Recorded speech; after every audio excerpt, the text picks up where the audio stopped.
তাহলে বলেন তো দেখি সালাম দেওয়া এটা কি? হ্যাঁ, মাশাআল্লাহ, সবাই বলেন সালাম দেওয়াটা কি? সুন্নাহ। আর সালামের জবাব দেওয়াটা ওয়াজিব। আচ্ছা, আমি যে সালাম দিলাম আপনাদেরকে, এই সালাম দেওয়ার মাধ্যমে আমি কি আপনাদেরকে গালি কিংবা বদদুয়া করেছি? না। তাহলে হোয়াটস দ্য মিনিং অফ সালাম? এই সালামের মিনিং কি? আমি বললাম আসসালামু আলাইকুম ওয়া রাহমাতুল্লাহি ওয়া বারাকাতুহু। এর অর্থ হচ্ছে আপনাদের সবার উপরে আল্লাহর রহমত, শান্তি এবং বরকত নাজিল হোক, বরকত বর্ষিত হোক। একসাথে আমি আপনাদের জন্য তিনটি দোয়া করলাম: রহমত, বরকত, শান্তি।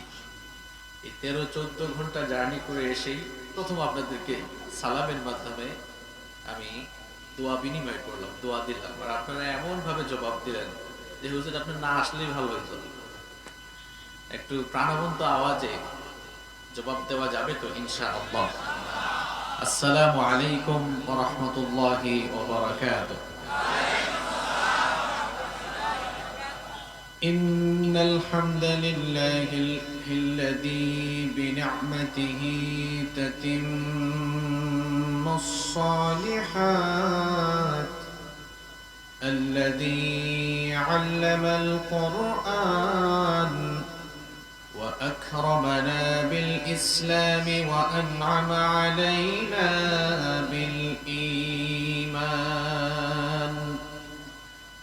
نستغفره ونتوب إليه ونشهد أن لا إله إلا الله وحده لا شريك له، ونشهد أن سيدنا وسندنا وحبيبنا وطبيبنا وطبيب أرواحنا محمدا عبد الله ورسوله، أرسله بالحق بشيرا ونذيرا وداعيا إلى الله بإذنه وسراجا وقمرا منيرا. أما بعد، فقد قال الله تعالى في كلامه المجيد وفي فرقانه الحميد. সবাই সওয়াবের নিয়তে আমার সাথে তেলাওয়াত করেন। আউযু বিল্লাহি মিনাশ শাইতানির রাজীম। বিসমিল্লাহির রাহমানির রাহিম। ওয়া মান يتق الله يجعل له مخرجا ويرزقه من حيث لا يحتسب ومن يتوكل على الله فهو حسبه إن الله بالغ أمره قد جعل الله لكل شيء قدرا. وقال تعالى في شان حبيبه إن الله وملائكته يصلون على النبي يا أيها الذين آمنوا صلوا عليه وسلموا تسليما. اللهم صل على محمد وعلى آل محمد كما صليت على إبراهيم وعلى آل إبراهيم إنك حميد مجيد اللهم بارك على محمد وعلى آل محمد كما باركت على إبراهيم وعلى آل إبراهيم إنك حميد مجيد ربي زدني علما ربي زدني علما رب اشرح لي صدري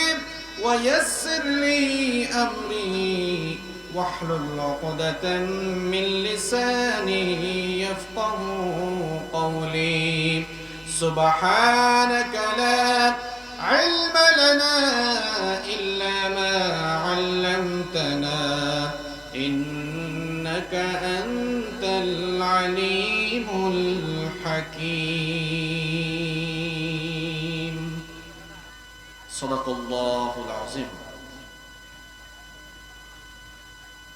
যে ফুল যুগ যুগান্তরে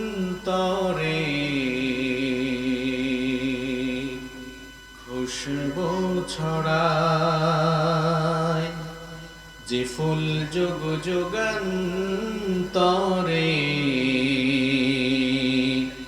খুশবু ছড়ায় এঁকেছি সে ফুল মোরা এঁকেছি সে ফুল মোরা মনেরই কাবায় যে ফুল যুগ যুগান্তরে খুশবু ছড়ায় যে ফুল যুগ যুগান্তরে খুশবু ছড়ায়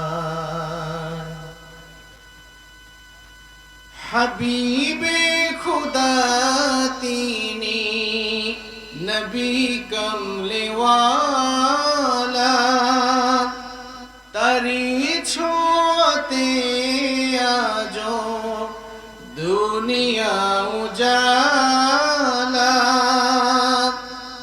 হাবিবে খুদা তিনি নবী কমলে ওয়ালা তারি ছোঁয়াতে আজো দুনিয়া উজালা তারি বিরহে দু চোখ অশ্রু ঝরায় যে ফুল যুগ যুগান্তরে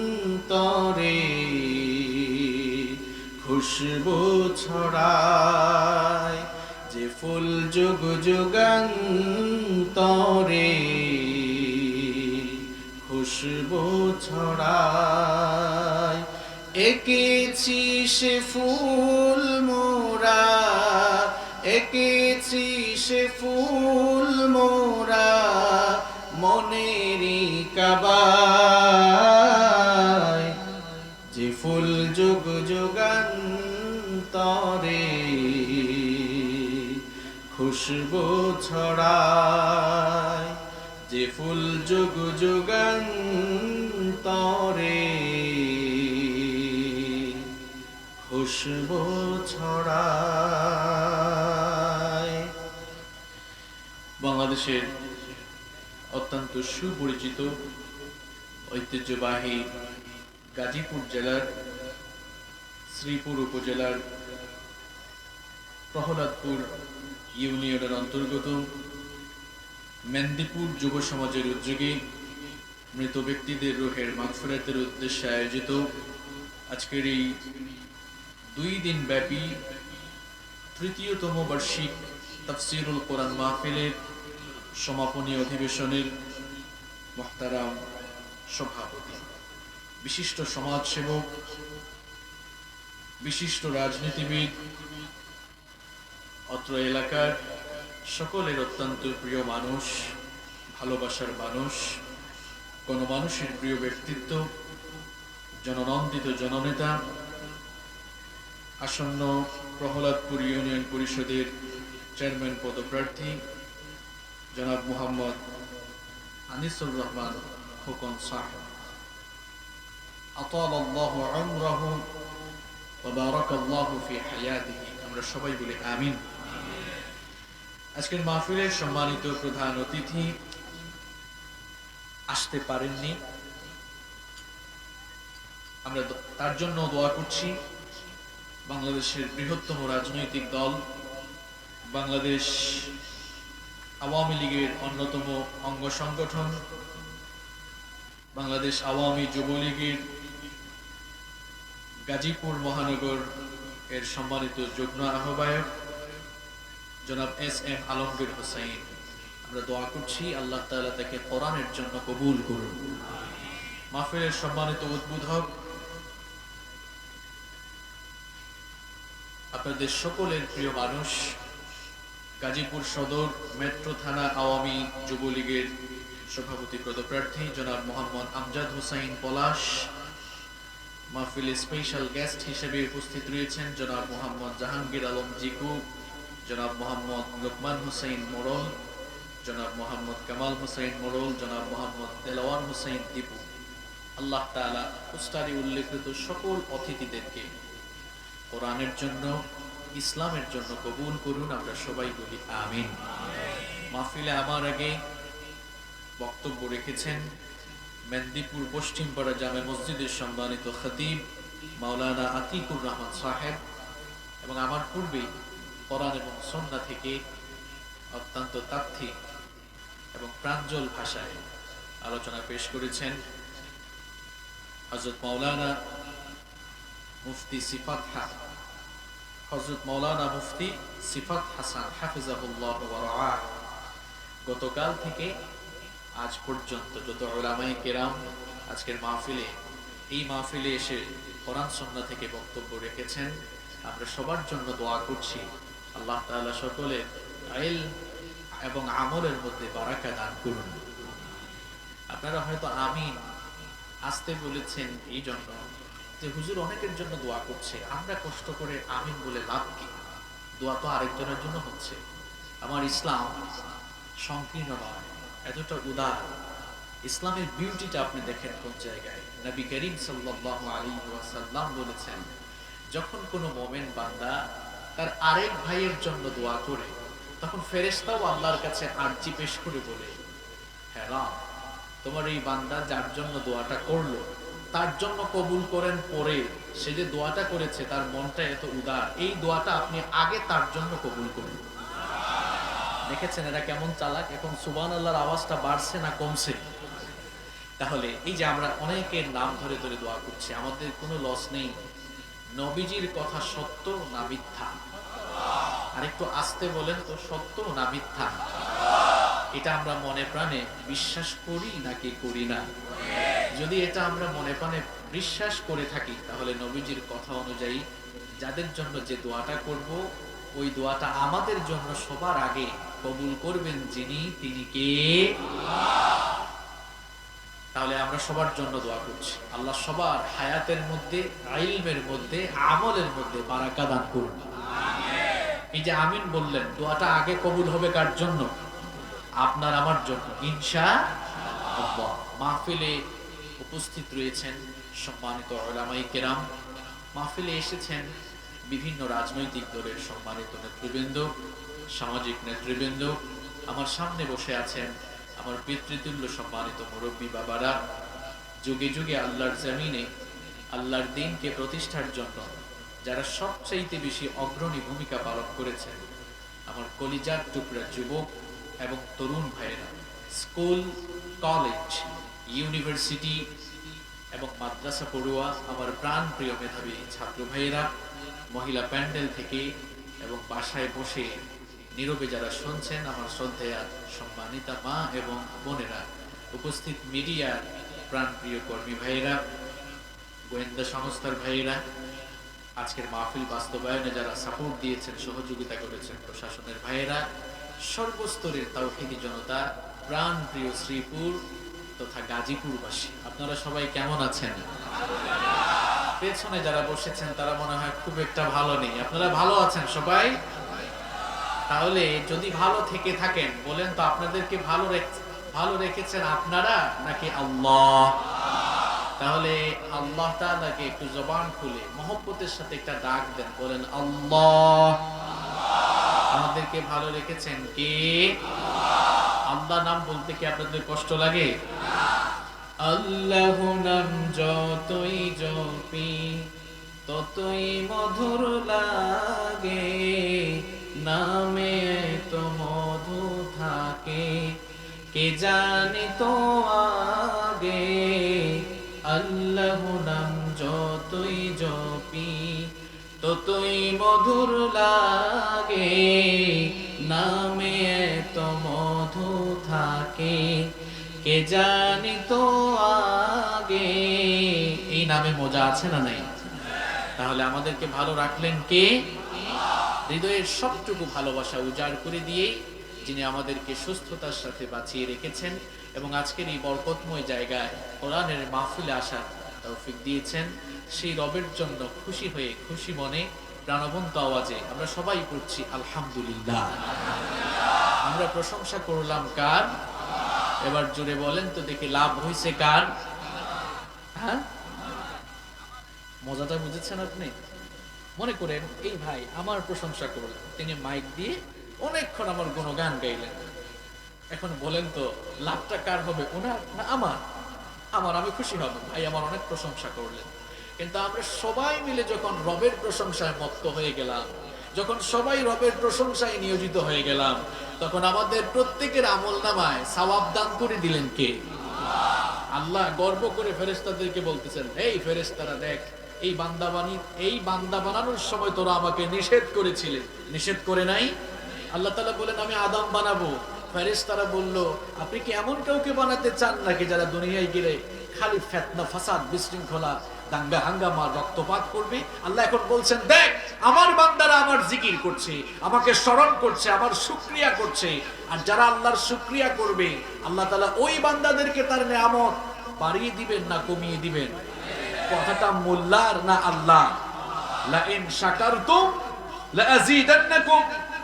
আল্লাহ তাআলা বলেছেন, বান্দারে তোমাকে যত নিয়ামত দিয়েছি এগুলোর উপরে শুকরগুজার হয়ে যদি তুমি আমার প্রতি কৃতজ্ঞতা জ্ঞাপন করো, লা আযীদান্নাকুম, যা নিয়ামত দিয়েছি তা আমি আরো বহুগুণ নিয়ামত আর বরকতের বাড়িধারা ফল্লুধারা আমি তোমার জন্য প্রবাহমান করব। সুবহানাল্লাহ। আমরা এই মাহফিলে যারা এসেছি, আল্লাহ তাআলা আমাদের সকলের জীবনের গুনাহগুলো মাফ করে দাও। এই মাহফিল আয়োজন করতে গিয়ে আমার কলিজার টুকরা যুবক ভাইয়েরা হয়তো কয়েকদিন তারা ঠিকমতো খেতে পারেনি, ঘুমাতে পারেনি। রাজনৈতিক নেতৃবৃন্দ যারা আছেন তারা সাপোর্ট দিয়েছেন, এই এলাকার মুরব্বী যারা তারা তাদেরকে সহযোগিতা করেছেন, প্রশাসনের ভাইরাও সহযোগিতা করেছেন। সকলের ঐকান্তিক সহযোগিতার কারণে এত সুন্দর একটি প্রোগ্রাম বাস্তবায়িত হয়েছে। এই প্রোগ্রামটি বাস্তবায়নের জন্য যারা যেভাবে সহযোগিতা করেছেন, আমরা দোয়া করছি আল্লাহ তাআলা আপনি সবাইকে মাফ করে দেন। In the day of resurrection, কাল কিয়ামতের কঠিন বিভীষিকাময় দিনে এই মাহফিলকে যেন আল্লাহ তাআলা আমাদের সবার জন্য নাজাতের ওয়াসিলা বানিয়ে আল্লাহ যেন আমাদেরকে মাফ করে দয়া করে তার জান্নাতে আমাদেরকে ঢুকিয়ে দেন। এই মাহফিলে আমরা যারা এসেছি, এই মাহফিলের ওয়াসিলায় আল্লাহ তাআলা যেন আমাদের সকলের জীবনকে বরকতময় করে দেন। আপনারা সবাই বরকত চান কি চান না? বরকত চান তো সবাই? আল্লাহর বরকত যদি আপনার জীবনে না থাকে, মনে রাখবেন আপনি আপনার জীবনে কখনো সুখ শান্তির দেখা পাবেন না। কারণ টাকা পয়সা, ক্ষমতা, প্রভাব, প্রতিপত্তি দিয়ে সুখের মালিক হওয়া যায় না। কারণ এমন বহু মানুষ আমরা দেখেছি যাদের কাছে কোটি কোটি টাকা আছে কিন্তু রাতের ঘুম নাই। অনেক টাকার মালিক রাতের বেলা ঘুমাতে পারে না, মনে শান্তি থাকলে তো ঘুমাবে, তার মনে সুখ নেই। রিকশাওয়ালা সারাদিন রিকশা চালায়, 300-400 টাকা ইনকাম করেছে, এশার নামাজের পরে আলু ভর্তা ডাল ভাত খেয়ে নাকে তেল দিয়ে ঘুমায়, তার ঘুম আছে কারণ তার মনে শান্তি আছে। গাজীপুরে বেশ কয়েকটি গার্মেন্টস ফ্যাক্টরির মালিক, হাজার হাজার কোটি টাকা তার কাছে আছে, ঘুমাতে পারে না। অনেক সম্পদ আছে, এরপরেও সুখ নাই কেন? কারণ সম্পদের ভেতরে বরকত। What do you mean by বারাকা? আপনি বারাকা বলতে কি বুঝেন? হোয়াটস দ্য ডেফিনেশন অফ বারাকা? এই বারাকার ডেফিনেশন কি? আমি যদি আপনাদেরকে জিজ্ঞেস করি, আচ্ছা বলেন তো বরকত মানে কি? এক একজন হয়তো এক এক কথা বলবে। কেউ বলবেন হুজুর, যার অনেক টাকা পয়সা আছে, যে অনেক দামি গাড়িতে চড়ে, যার কয়েকটা বিল্ডিং আছে, মনে হয় সে বেশি বরকতওয়ালা মানুষ।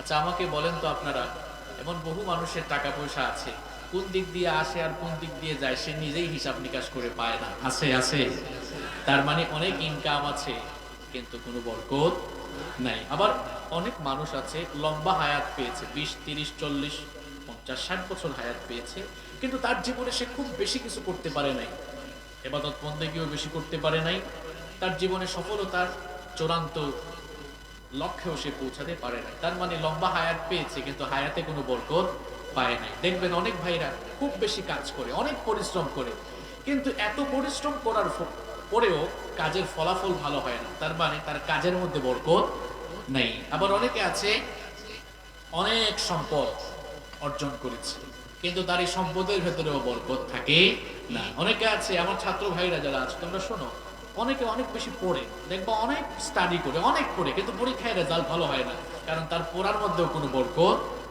নেই। তাহলে বরকত মানে কি? আচ্ছা বলেন তো আমাকে, একটু আওয়াজ দিন আপনারা। হ্যাঁ, আমি কিন্তু বেশি লম্বা চোরা কথা বলি না, খুব অল্প স্বল্প কথা বলবো, কিন্তু দামি দামি কথা বলবো ইনশাআল্লাহ। আপনাদের একটু পার্টিসিপেট দরকার। বলেন তো আমাকে, একটু জবানটা খুলে একটু বলেন আমাকে, বরকত এই শব্দটি কি আরবি না বাংলা? হ্যাঁ, আরবি। বারাকা, ইটস অ্যান অ্যারাবিক ওয়ার্ড, এটি আরবি শব্দ। এর অর্থ কি? কল্যাণ, সমৃদ্ধি, প্রাচুর্য, মঙ্গল। কোন জিনিসে বারাকা যখন চলে আসে, যখন কোনো কাজে বা কোনো বিষয়ে আল্লাহর তরফ থেকে বরকত নেমে আসে, তখন ওই বিষয়টি বা ওই কাজটি বান্দার জন্য কল্যাণকর হয়ে যায়, সুখকর হয়ে যায়। তার কারণ ওই জিনিসটাতে বরকত যিনি দিয়েছেন তিনি হচ্ছেন গোটা বিশ্ব জাহানের মালিক। বরকত নাই, ক্ষমতা থাকবে, সম্পদ থাকবে, গাড়ি থাকবে, বাড়ি থাকবে, জীবনে সুখ শান্তি থাকবে না। আমি যদি এখন বলি সুখ শান্তি জীবনে চান না কে কে, কেউ হাত তুলবে না। যদি বলি সুখ শান্তি সমৃদ্ধি আর জীবনে বরকত চান কে কে, দেখি হাত তুলেন তো। বরকত চান তো সবাই? যারা হাত তুলে তারা চায় না, কারা কারা বরকত চান হাত তুলেন। আমি চাই। আচ্ছা হাত তুলুন। আমাদের জীবনে বরকত আসতেছে না কেন? আমাদের জীবনে এত দুঃখ দুর্দশা কেন? কেন সুখের দেখা পাই না? কেন আমরা বরকতের সাগরে হাবুডুবু খাচ্ছি না? কেন আল্লাহর তরফ থেকে বরকত বন্ধ হয়ে গেল? কেন এত টাকা পয়সার মালিক হওয়ার পরেও কেন আমাদের জীবনে বরকত আসতেছে না? এর কারণগুলো কি? আজকের আলোচনায় কোরআন সুন্নাহ থেকে এগুলো আমরা বের করব। কেন আমাদের হায়াতে বরকত নাই, সময়ে বরকত নাই, পরিবারে বরকত নাই, ইনকামে বরকত নাই, জীবনে বরকত নাই, রাজনীতিতে বরকত নাই, অর্থনীতিতে বরকত নাই, এক কথায় জীবন থেকে বরকত হারিয়ে গেল কেন? এটা আমরা কোরআন সুন্নাহ থেকে ঘেটে ঘেটে আজকে বের করব, এবং বরকত পাওয়ার জন্য আমাদের করণীয় কি কি করতে হবে সেটাও আমরা আজ কোরআন সুন্নাহ থেকে জেনে নিব ইনশাআল্লাহ। সবাই বরকত চান তো জীবনে? আমি আপনাদের উদ্দেশ্যে বেশি কথা বলবো না ভাই, মাত্র 15টি সেন্টেন্স, 15টি বাক্য বলবো। কয়টা কথা বলবো? নবীজি লম্বা চূড়া কথা বলতেন না, কথা বলতেন কম, কিন্তু কথাগুলোর অন্তর্নিহিত অর্থ অনেক ব্যাপক থাকতো। 15টি কথা বলবো। যাদের মেমোরাইজিং ক্যাপাসিটি ভালো মুখস্থ করে যাবেন, যাদের মুখস্থ করার বা মুখস্থ করলে চলে যায়, এখন তো সবার হাতে স্মার্টফোন আছে, নোট করা শুরু করেন। 15টি পয়েন্ট মুখস্থ করে আজকে বাড়ি যাব, তার আলোকে জীবনকে বরকতময় করার জন্য আজ থেকেই কাজ করা শুরু করব ইনশাআল্লাহ। নাম্বার 1 শুরু করে দিচ্ছি, কিন্তু আমরা আর গল্প করব না, এখন কথা বলা শুরু করছি। জীবনে বরকত পাওয়ার জন্য আমরা কয়টা কাজ করব? সবাই বলেন একটু, কয়টি? জীবনে বরকত পাওয়ার জন্য কয়টি কাজ করব? 15টি। 1 নাম্বার 1, আমরা ঈমান এনে তাকওয়া ভিত্তিক জীবন যাপন করব। ঈমানদার হয়ে তাকওয়া ভিত্তিক জীবন যাপন করবে যারা, বরকত নাজিল হওয়ার কারণ হয়ে যাবে তারা। ঈমান এনে তাকওয়া ভিত্তিক জীবন যাপন যারা করবে, রব্বুল আলামিন তাদের জীবনে বরকতের বারিধারা নাজিল করবে। এই কথাটি আমার নয়, কোরআনুল কারীমের ৭ নম্বর সূরা সূরাতুল আরাফের ৯৬ নম্বর আয়াতে রব্বুল আলামিন বললেন, ওয়ালাউ আন্না আহলাল কুরা আমানু ওয়াত্তাকাউ লাফাতাহনা আলাইহিম বারাকাতিম মিনাস সামাই ওয়াল আরদ। আল্লাহ তাআলা বলছেন, জনপদের লোকেরা যদি ঈমান আনয়ন করে, ঈমান আনার পরে যদি তারা আল্লাহকে ভয় করার নীতি অবলম্বন করে, তারা যদি তাকওয়ার নীতি অবলম্বন করে, আমি আল্লাহকে ভয় করে যদি তারা তাদের জীবন যাপন করে, তাহলে আমি শুধু আসমান থেকে নয়, মাথার উপরের আসমান আর পায়ের তলার জমিন থেকে, আসমান আর জমিনের উভয় জায়গা থেকে বরকতের দুয়ার তাদের জন্য খুলে দেব। আপনি এই একটা কাজ করেন, তাকওয়া ভিত্তিক জীবন যাপন করেন। আল্লাহ তাআলা ঘোষণা করেছেন, বান্দারে তোর জন্য আমার আসমান আর জমিনের বরকতের যতগুলো দুয়ার রয়েছে সব তোর জন্য আমি খুলে দিব। সুবহানাল্লাহ। একটি গুণে গুণান্বিত হওয়া লাগবে। গুণটার নাম কি জোরে বলেন? সবাই তো বললেন না। গুণটার নাম কি? এখন প্রশ্ন হলো, হোয়াট ইজ তাকওয়া? হোয়াট ইজ তাকওয়া? It's an Arabic word. এটাও তো আরবি শব্দ। এর অর্থ হলো, এর অনেক অর্থ। অ্যারাবিক অভিধান ডিকশনারি খুলে দেখবেন, ভয় করা, বিরত থাকা, সাবধান হওয়া, পরহেজ করা, আত্মশুদ্ধি অর্জন করা, এটসেট্রা এটসেট্রা, অনেক অর্থ আছে। আপনি যদি বলেন হুজুর এক কথায় বলে দেন, এক কথায় তাকওয়া হচ্ছে আল্লাহকে ভয় করে সমস্ত হারাম থেকে, অন্যায় থেকে নিজেকে বাঁচিয়ে রাখার নামই হচ্ছে তাকওয়া। সম্মানিত ভাইরা, এটি এমন একটি কোয়ালিটি, কান খাড়া করে শুনেন আপনি, এটি মুমিনের এমন গুরুত্বপূর্ণ একটি কোয়ালিটি। এই কোয়ালিটি যে অর্জন করতে পারবে, আল্লাহর কাছে ওই মানুষটার মর্যাদা তামাম মাখলুকাতের উপরে চলে যাবে। তার স্ট্যাটাস, তার ডিগনিটি, তার মর্যাদা সবার উপরে চলে যাবে। আমি যদি বলি, বলেন তো সবচেয়ে মর্যাদাবান কারা? আপনারা হয়তো কিছু ভিআইপি আর কিছু সিআইপির নাম বলবেন।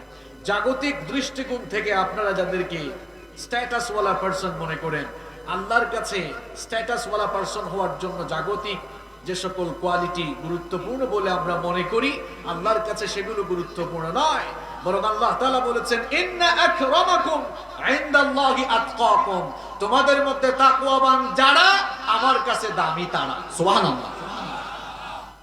এই একটি গুণ অর্জন করলে মর্যাদা সবার উপরে, আর এটি যার ভেতরে নাই সে শয়তানের চেয়েও আরো নিচের লেভেলে নেমে যায়। গুণটার নাম কি? তাকওয়া।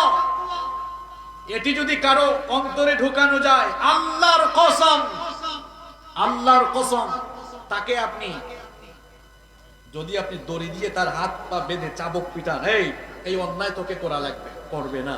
যদি তার ভেতরে কি থাকে, প্রমাণ দিব। সুনানে বাইহাকির ভেতরে হাদিস বর্ণিত হয়েছে, খুব ভালো করে শোনেন। চমৎকার একটি ঘটনা আপনাদেরকে হাদিস থেকে শোনাচ্ছি। আব্দুল্লাহ ইবনে ওমর রাদিয়াল্লাহু আনহু, তিনি তার সঙ্গী সাথীদেরকে নিয়ে একবার সফরে বের হলেন। দুপুরের খাবারের সময় যখন হয়ে গেল, খাবার গ্রহণের জন্য তার সঙ্গী সাথীরা মিলে দস্তরখানা বিছানেন। তারা যখন খাবার খাওয়া শুরু করবে, ঠিক সেই সময় লক্ষ্য করলেন একজন রাখাল বালক তাদের পাশ দিয়ে অতিক্রম করছে। আব্দুল্লাহ ইবনে ওমর রাদিয়াল্লাহু আনহু তখন বললেন, ওগো রাখাল, দুপুরের খাবার গ্রহণের জন্য আমরা দস্তরখানা বিছিয়েছি, তুমিও আজ আমাদের মেহমান হয়ে যাও, আমাদের সঙ্গে খাবার গ্রহণ করো, খাবারে শামিল হও। ওই রাখাল তখন বলল, আপনারা যে আমাকে খাবারের জন্য ইনভাইট করেছেন, এই জন্য আপনাদেরকে মোবারকবাদ জানাচ্ছি, কৃতজ্ঞতা জানাচ্ছি, কিন্তু আপনাদের সাথে আমি খাবার খেতে পারবো না। সে বলল, আমি আপনাদের সাথে খাবার খেতে পারবো না। প্রস্তাব ফিরিয়ে দিল। আব্দুল্লাহ ইবনে ওমর রাদিয়াল্লাহু আনহু জিজ্ঞেস করলেন, কি কারণে তুমি আমাদের সাথে খেতে পারবে না? রাখাল তখন বলল, আমি রোজা রেখেছি, এই কারণে আমি আপনাদের সাথে খেতে পারবো না। আব্দুল্লাহ ইবনে ওমর রাদিয়াল্লাহু আনহু বললেন, এখন তো রমজানের মাস নয়, তাহলে নিশ্চয়ই তুমি নফল রোজা রেখেছো, মরুভূমিতে তুমি মেষ চড়াতে এসেছো, আবহাওয়া অত্যন্ত রুক্ষ, প্রচন্ড তাপমাত্রা, প্রচন্ড গরম পড়েছে, আর আমাদের সাথেও খুব ভালো ভালো আইটেমের খাবার আছে, হয়তো তুমি সব সময় ভালো ভালো খাবার পাও না, আবার প্রচন্ড রুক্ষ আর গরম আবহাওয়া পড়েছে, নফল রোজা তো ভাঙলেও কোনো অসুবিধা হয় না, সুতরাং চাইলে তুমি আমাদের সাথে আজ খাবার গ্রহণে বসতে পারো। রাখাল তখন বলল, আমি তো ওই শূন্য দিনের জন্য আমল করছি, যেদিন মানুষের আমল ছাড়া কোনো কিছু কাজে লাগবে না। আব্দুল্লাহ ইবনে ওমর রাদিয়াল্লাহু আনহু অবাক হয়ে গেলেন। তিনি বললেন, না, তোমাকে তো এভাবে ছাড়া যায় না, তোমার তাকওয়ার লেভেলটা একটু জানা দরকার, তোমার অন্তরে যে ক্ষুধা ভীতি আছে, আল্লাহর ভয় আছে, এটা যাচাই না করে আমি ছাড়বো না। মনে মনে সিদ্ধান্ত নিলেন এই রাখালকে তিনি পরীক্ষা করবেন, এই জন্য তাকে প্রশ্ন করলেন, তোমার সঙ্গে যে মেষপাল রয়েছে, এই মেষপালের মালিক কি তুমি নাকি? রাখাল তখন বলল, আমি একজনের আন্ডারে চাকরি করি, আমার একজন মালিক আছে, তার মেষগুলো আমি চড়াবার জন্য এই মরুভূমিতে আসি। আব্দুল্লাহ ইবনে ওমর রাদিয়াল্লাহু আনহু তখন তাকে প্রস্তাব দিলেন, তোমার এই মেষপাল থেকে একটি মেষ বা একটি ছাগল আমার কাছে বিক্রি করো, আমি তোমাকে নগদ অর্থ দিব, নগদ টাকা দিব, আর তুমি যেহেতু রোজা রেখেছ, ওইটা জবাই করে কিছু মাংস আমি তোমাকে হাদিয়া দিব, গিফট দিব। তিনি তার তাকওয়ার লেভেলটা যাচাই করার জন্য এই প্রস্তাব দিলেন। রাখাল তখন বলল, আমি তো আপনাকে ইতিমধ্যে বলেছি এই মেষপাল বা ছাগল পালের মালিক আমি নই, আমার একজন মালিক রয়েছে। আব্দুল্লাহ ইবনে ওমর রাদিয়াল্লাহু আনহু বললেন, দেখো এই কথা তো সবাই জানে, বিশাল মরুভূমিতে ছাগল বা মেষের পাল নিয়ে আসলে বাঘের আক্রমণে দুই একটা বাঘ খেয়ে ফেলতে পারে, তুমি তোমার মালিককে এভাবে মিথ্যা বলে বুঝ দিতে পারবা? তোমাকে দেখতেও চালাক বুদ্ধিমান মনে হচ্ছে, তুমি গিয়ে তোমার মালিককে এইভাবে বুঝ দিও, আর আমার কাছে যদি বিক্রি করো নগদ টাকাও পাবা, ইফতারের জন্য কিছু মাংসও পাবা, দুই দিকে লাভ, টাকাও পাবা, মাংস। প্রস্তাব দিলেন, তিনি তো তাকে পরীক্ষা করার জন্যই প্রস্তাব দিলেন। বললেন, তোমার মালিক এটা জানবে না, মালিক তো আর দেখছে না তুমি যে আমার কাছে বিক্রয় করছো। ওই রাখাল তখন বলল, ওগো মুসাফির, ওগো পথিক, আমি তোমাকে চিনি না, কিন্তু ভালো করে জেনে রাখো, আমি তোমার সঙ্গে যদি এই কাজ করি, আমার মালিককে না জানিয়ে তোমার কাছে যদি ছাগল বা মেষ বিক্রয় করে ফেলি, আমি হয়তো টাকাও পাবো, মাংসও পাবো, আমার মালিক জানবে না, দেখবে না, কিন্তু তোমার কাছে প্রশ্ন হলো, আইনাল্লাহ, আমার আল্লাহ কোথায়, আমার রব কোথায়? আমি হয়তো আমার মালিককে মিথ্যা বলে ধোঁকা দিতে পারবো, কিন্তু তোমার কাছে আমার কোশ্চেন হলো, প্রশ্ন হলো, তোমার মালিক, আমার মালিক, আমার মালিকেরও মালিক, গোটা বিশ্ব জাহানের মালিক রব্বুল আলামিন কি দেখছেন না? তাকে তো ফাঁকি দেওয়া দুনিয়ার কারো দ্বারা সম্ভব না। এই জিনিসটার নাম কি? এই জিনিসটার নাম কি? আমি চ্যালেঞ্জ করছি, কারো অন্তরে তাকওয়া ঢুকিয়ে দেন, পুলিশ আর র‍্যাব যদি তার কাপড় খুলেও পিটায়, এরপরেও তাকে দিয়ে খারাপ কাজ করানো যাবে না, যাবে না, যাবে না। চ্যালেঞ্জ করছি আমি। শুধু পিটায়া মানুষ ভালো বানানো যায় না। নবীজি কি করেছেন? দাওয়াত দিয়ে অসভ্য বর্বর লোকগুলোকে যখন মুসলমান বানালেন, এদের সবার অন্তরে তাকওয়া ঢুকিয়ে দিলেন। পরিবর্তন কেমনে আসলো দেখেন।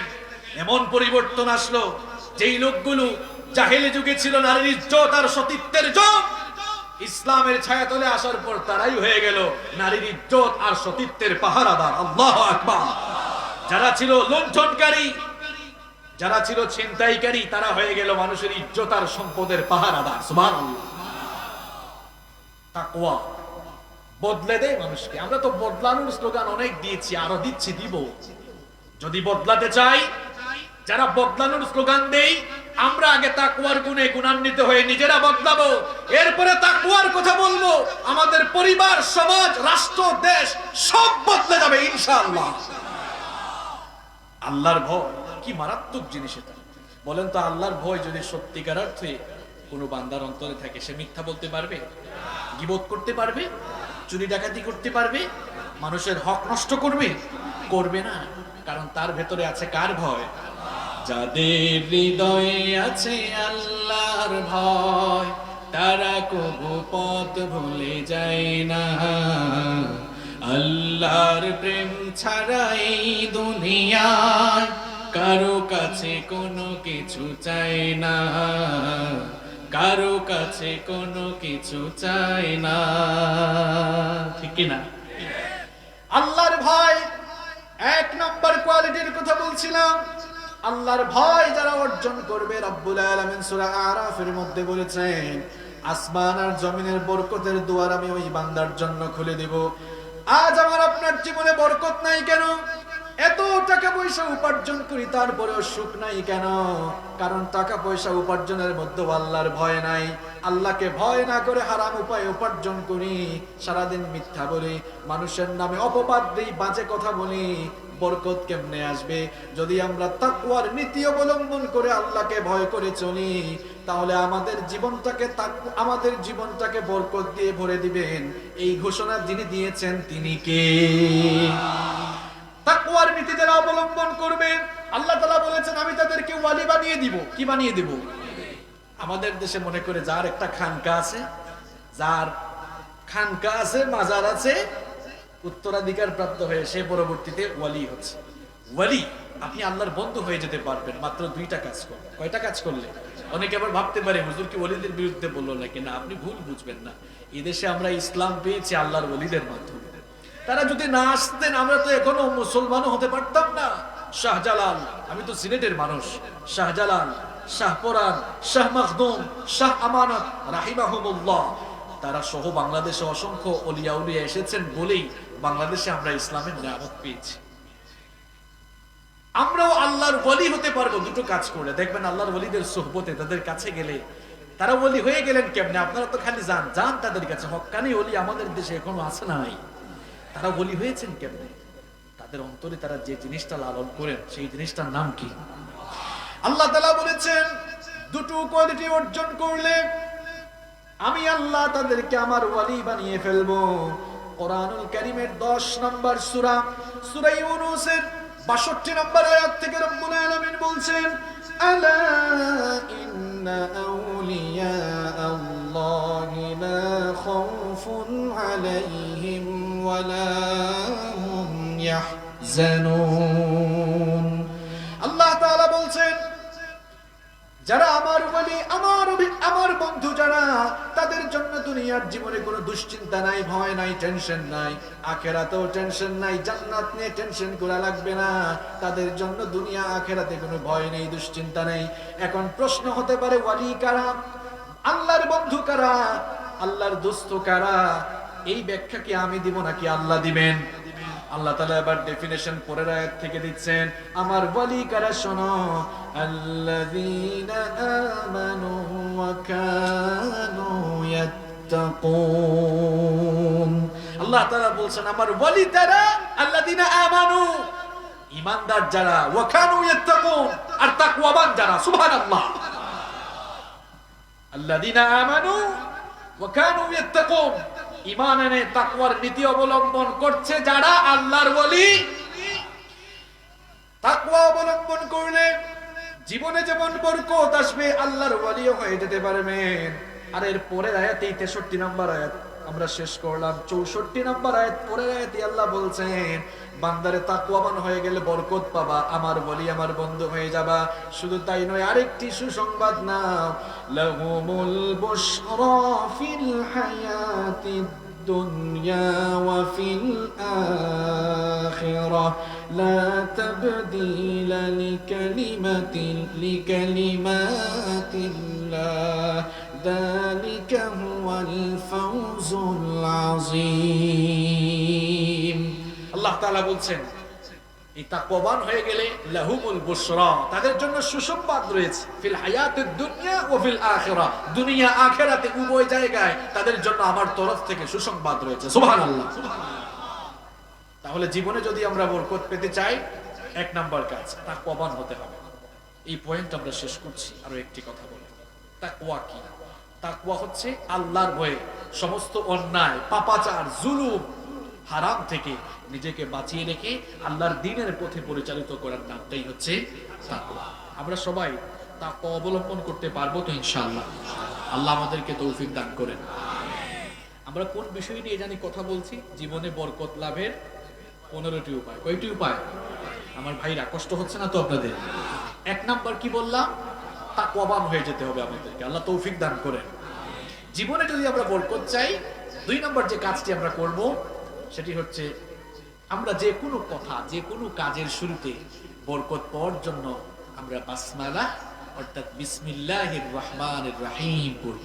আমরা আল্লাহর নামে বক্তব্য শুরু করব, আল্লাহর নামে কথা বলা শুরু করব, আল্লাহর নামে কাজ শুরু করব।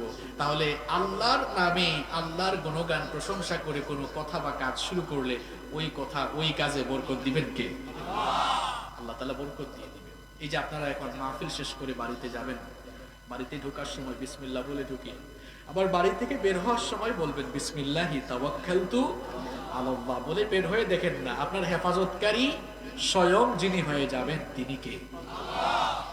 আমরা অনেক সময় ঘরের মধ্যে ঢুকে কিন্তু বিসমিল্লাহ বলি না, এজন্য আমাদের ঘরের ভেতরে বরকত থাকে না, ঘরের ভেতরে শান্তি থাকে না।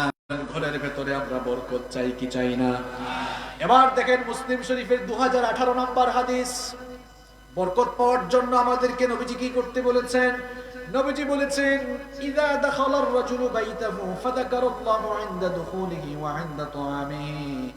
যখন আল্লাহর কোনো বান্দা ঘরে ঢোকার সময় বিসমিল্লাহ বলে ঢুকে কিংবা খাবার খাওয়ার সময় বিসমিল্লাহ বলে খায়, শয়তান তখন দুঃখ ভারাক্রান্ত হৃদয়ে তার সঙ্গী সাথীদেরকে বলে লা মাবিতা লাকুম, এই ঘরের মধ্যে তোমাদের থাকারও জায়গা নাই, খাওয়ারও কোনো জায়গা নাই। নবীজি বলেছেন বিসমিল্লাহ বলে ঘরে ঢুকলে, বিসমিল্লাহ বলে খাবার খেলে ওই খাবারে বা ওই ঘরে আর শয়তান থাকতে পারে না, ওই খাবারের মধ্যে শয়তান পার্টিসিপেট করতে পারে না।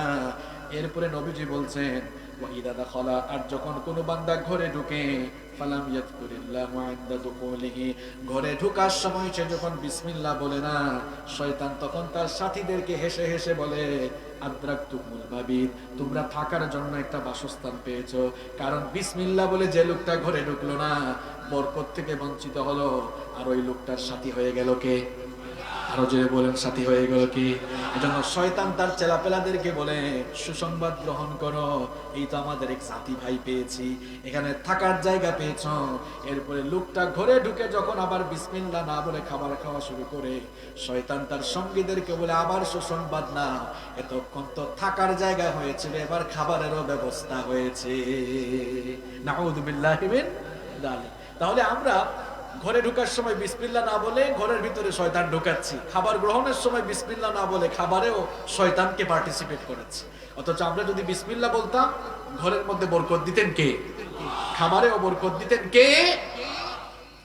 যে কোনো কাজের শুরুতে আপনি বিসমিল্লাহ বলবেন, খাবার খাচ্ছেন বিসমিল্লাহ বলে খাবেন, দেখবেন খাবারে বরকত পাবেন। মায়েরা বোনেরা সকালবেলা রান্না শুরু করেছেন বিসমিল্লাহ বলে পাতিলটা বসান, দেখবেন রান্নার ভেতরেই স্বাদ আসবে, মজা আসবে, রান্নার ভেতরে বরকত দিয়ে দিবেন কে? ঘর থেকে বের হয়েছেন বিসমিল্লাহ বলবেন। আমার ছাত্র ভাইয়েরা পড়ায় বসার সময় বইটা খোলার সময় বিসমিল্লাহ বলো, এরপরে পড়াটা শুরু করো, তোমার জ্ঞানের মধ্যে ইলমের মধ্যে বারাকা দিবেন কে? সব কথা কাজে, এমনকি যখন খাবার খাওয়ার যত কাজ করা দরকার সব করবেন। আমরা অনেকে আছে খাবার খাওয়ার সময় আঙ্গুল দিয়ে হাত দিয়ে খাবার খাই না, বাপরে বাপ চামচ লাগায়, বলে চাইনিজ রেস্টুরেন্ট আজকে বাফেট ডিনার, বুফে খাওয়া দাওয়া করে। আছে আছে। আমি একবার আমার স্টুডেন্ট লাইফের মজার একটি ঘটনা আপনাদেরকে শোনাচ্ছি। আমি তখন অনার্সের ফাইনাল ইয়ারের দিকে চলে এসেছি, তো একটা বুফে ডিনারে পার্টিসিপেট করলাম। তো সবাই দেখি ওখানে চামচ, তারপর কি বলে চাকু দিয়ে কেটে কুটে একটু স্টাইল করে ঝনঝন ঝনঝন আওয়াজ করে খাচ্ছে। আমি তো হুজুর মানুষ, আমি গেলাম, আমি গিয়ে তারপরে যতগুলো আইটেম ছিল সব নেওয়ার পরে আমি আবার হাত দিয়ে খপাত খপাত করে খাওয়া শুরু করছি, হাত দিয়ে খাচ্ছি।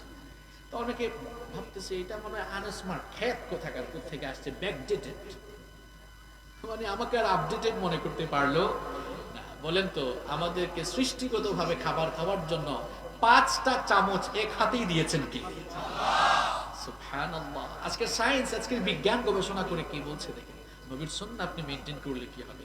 বিজ্ঞান বলছে এই যে আমাদের 5টি হাতের আঙ্গুলের মধ্যে এক ধরনের রে, এক ধরনের রশি রয়েছে, এগুলো যখন জিহ্বার মধ্যে লাগে খাবার গ্রহণের সময়, তখন আমাদের শরীরে পেশি সঞ্চালন আরো বেশি হয়ে যায়, রক্ত সঞ্চালনের মাত্রা বাড়ে, খাবারের স্বাদ বাড়ে, কত যে লাভ হয়, হজম শক্তি পর্যন্ত বাড়ে। সুবহানাল্লাহ। আপনার বদহজম হয়, বদহজম হয়, পেটের সমস্যা, বুকের সমস্যা, এই সমস্যা, ওই সমস্যা। আপনি তো চামচ দিয়ে বাড়াবাড়ি করেন খাওয়ার সময়, এই জন্য এত সমস্যা। বরকত বরকত নাই। আপনি হাত দিয়ে খান না, কে আপনাকে আনস্মার্ট বললো, এটা দেখার কোনো কারণে নাই। এরপরে নবীজি বলেছেন শুধু আঙ্গুল দিয়ে, শুধু হাত দিয়ে খাওয়া নয়, নবীজি বলেছেন আমারা বিলাকিল আসাবিয়া ওয়াস সাহফা, খাবার শেষে আঙ্গুলগুলো ভালো করে চেটে পুটে খাও, চেটে পুটে খাও। আমরা টিস্যু দিয়ে মুছে তারপরে উঠে যাই। নবীজি সাহাবীদেরকে বললেন শোনো, খাবার খাওয়ার পরে আঙ্গুলগুলো চেটে খাও, প্লেটটাও চেটে খাও। সাহাবীরা বলছেন নবীজি খাবারের পরে প্লেটটাকে এমন ভাবে চেটে খেতেন, নবীজির প্লেট দেখলে মনে হতো এটা কেউ যেন এখন পরিষ্কার করে রেখেছে। সুবহানাল্লাহ। কারণ আমরা অনেকে চেটে পুটে খাই না, না জানি কেউ আমাদেরকে রাক্ষস ভাবে কিনা। এখন বর্তমান বিজ্ঞানীরা কি বলছেন, পুষ্টিবিদ যারা, তারা বলছেন মানুষ যখন খাবার খায়, ওই যে একটু আগেই সিফাত হাসান ভাই একটা কথা বলে গেলেন না, শেষ ভালো যার সব ভালো। আপনি যে খাবারটা খেলেন, মাখামাখি করলেন, খাবারের পুষ্টিকণার সব সার নির্যাস ওই প্লেটের শেষে জমা থাকে। ওইটা যখন আপনি খান, তখন আপনার শরীরে ভিটামিন বি কমপ্লেক্স, এটা আরো বেশি পরিমাণ উৎপাদন হয়। ভিটামিন বি কমপ্লেক্স আপনি পেয়ে যাচ্ছেন, এটা আমার কথা নয়, বর্তমান বিজ্ঞানী এটা বলছে। আপনি শারীরিকভাবে আরো বেশি সুস্থ থাকতে পারবেন, হজম শক্তি বাড়বে, রোগবালাই কমবে, রোগ প্রতিরোধ ক্ষমতা বাড়বে ইনশাআল্লাহ। নবীজি বললেন শোনো, চেটে পুটে খাও। কেন? নবীজি বললেন ইন্নাকুম লা তাদরুনা ফি আইহিল বারাকা, তোমরা তো জানো না বরকতটা কোন জায়গায়, অর্থাৎ আঙ্গুল চেটে খাও, প্লেটটাকে চেটে পুটে খাও, ওটার মধ্যে বরকত আছে। সুবহানাল্লাহ। তাহলে বরকত লাভের জন্য 2 নাম্বার যে কাজ করব, আমরা বিসমিল্লাহ বলে যে কোনো কাজ শুরু করব, পারবো তো ইনশাআল্লাহ? কষ্ট হচ্ছে আপনাদের? আচ্ছা, আমি তো এই প্রাথমিক পয়েন্টগুলো বলছি। আমরা কয়টা কথা বলবো বলছিলাম? 15টি কথা। কয়টা? বাকি কথাগুলো আরো সুন্দর। ধৈর্য থাকবে তো আপনাদের? বলেন ইনশাআল্লাহ। নাম্বার 3, জীবনে বরকত লাভের জন্য আমরা 3 নাম্বার যে কাজটি করব সেটি হচ্ছে আযান হয়ে গিয়েছে, সব কাজ বন্ধ, আল্লাহর কাজ শুরু। চলে যাব কোথায়? এখন নামাজ পড়লে, নামাজে গেলেই যে বরকত হয়, এটার জন্য তো একটা রেফারেন্স লাগবে, একটা দলিল তো লাগবে।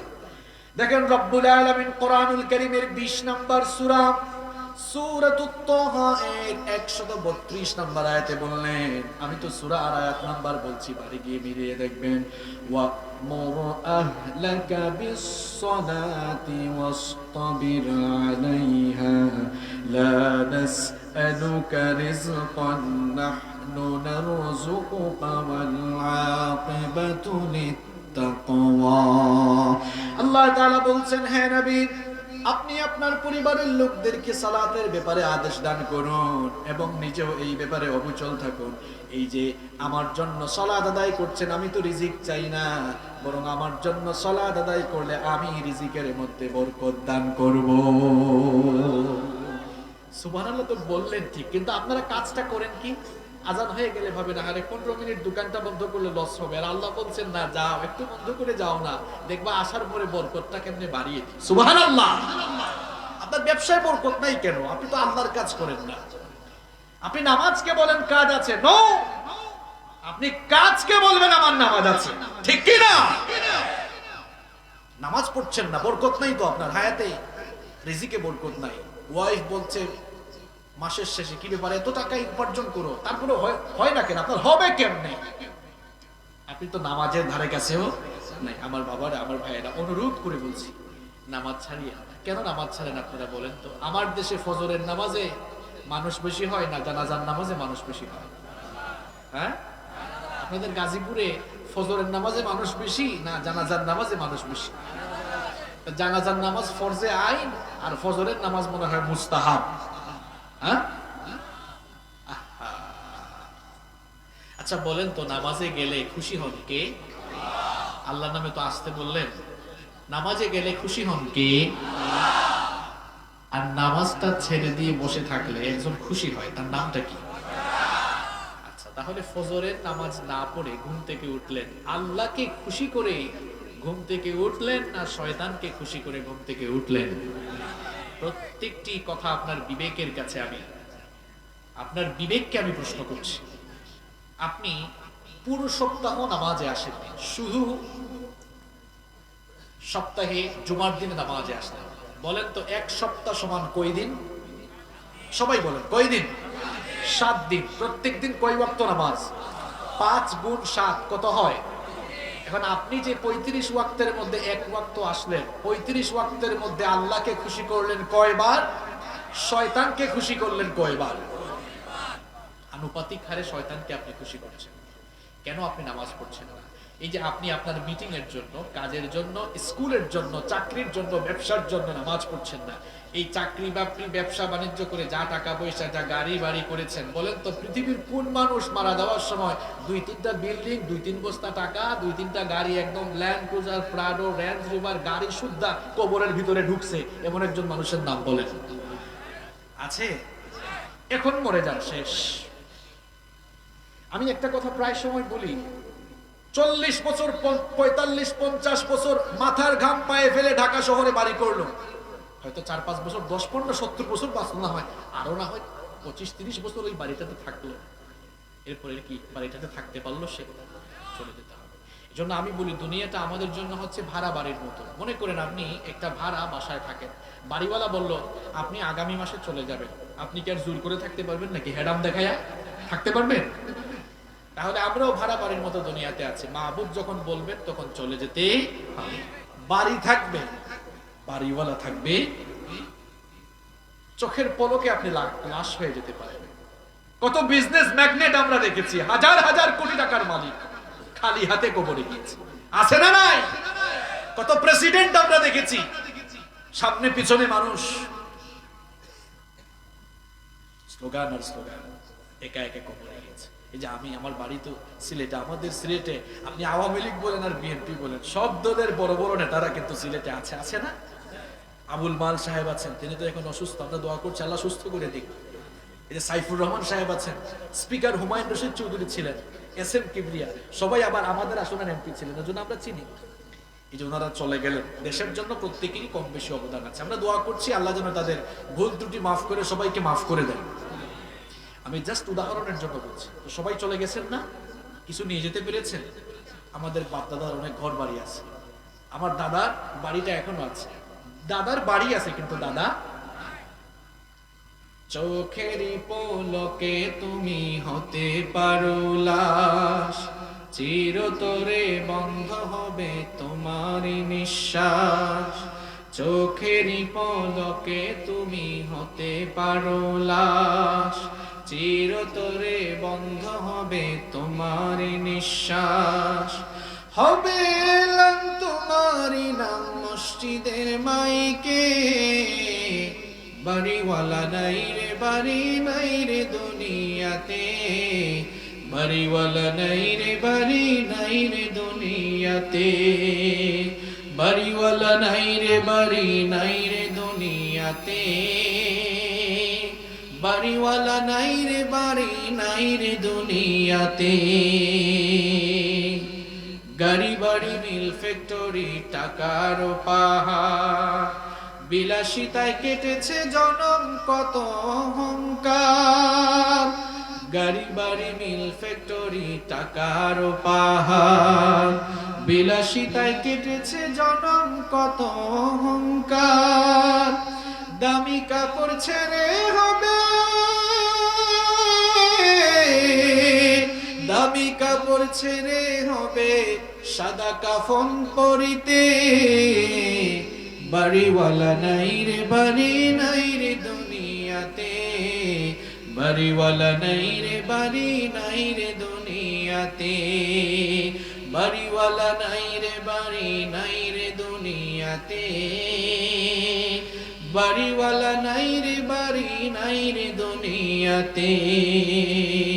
এই যে আমাদের চারপাশে এত মানুষ, যাদের সাথে আমরা ব্যবসা করছি, চলাফেরা করছি, মিটিং করছি, তোমার সাথে থাক, যাদের সাথে চলতে তুমি থাকতে দিবা নিশি, যাদের সাথে চলতে তুমি থাকতে দিবা নিশি, জানা যায় শরীক হবে তোমার প্রতিবেশী, যাদের সাথে চলতে তুমি থাকতে দিবানিশি, জানা যায় শরীক হবে তোমার প্রতিবেশী, স্বজনেরা নিয়ে যাবে, স্বজনেরা নিয়ে যাবে তোমাকে পালকিতে, বাড়িওয়ালা নাই রে বাড়ি নাই রে দুনিয়াতে, বাড়িওয়ালা নাই রে বাড়ি নাই রে দুনিয়াতে, বাড়িওয়ালা নাই রে বাড়ি নাই রে দুনিয়াতে, বাড়িওয়ালা নাই রে বাড়ি নাই রে দুনিয়াতে। বাড়ি থাকবে, বাড়িওয়ালা থাকবে, যদি অন্তরে লোভ ঢুকে যায়, দুনিয়ার আসক্তি বেড়ে যায়, দুইটা কাজ করবেন। কয়টা কাজ?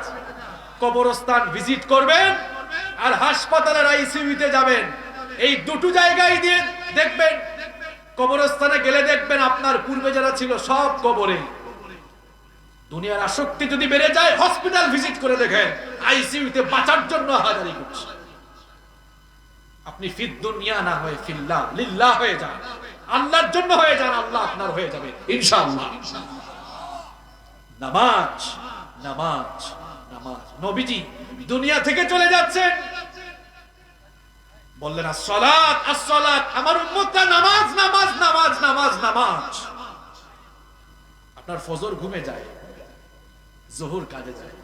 এজন্য আমার জাতীয় কবি কাজী নজরুল ইসলাম সুন্দর করে বলেছেন, ঘুমাইয়া কাজা করেছ ফজর, তখনও জাগনি যখন জোহর, হেলায় খেলায় কেটেছে আসন, মাগরিবের ওই শুনিয়া যান, এখনো জামাতে হওরে শামিল, এখনো এর সাথে আছে স্থান, বাজিছে দামামা বাদ্রে আমামা, শির উঁচু করি মুসলমান, দাওয়াত এসেছে নয়া জামানার, ভাঙা কেল্লা ইউরে নিশান। আল্লাহ আকবার।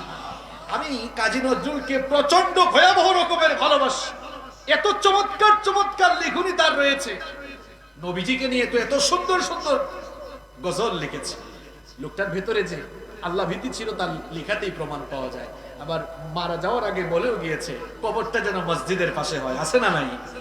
মসজিদেরই পাশে আমায় কবর দিও ভাই, যেন গড়ে হতেও মুয়াজ্জিনের আযান শুনতে পাই, মসজিদেরই পাশে আমায় কবর দিও ভাই।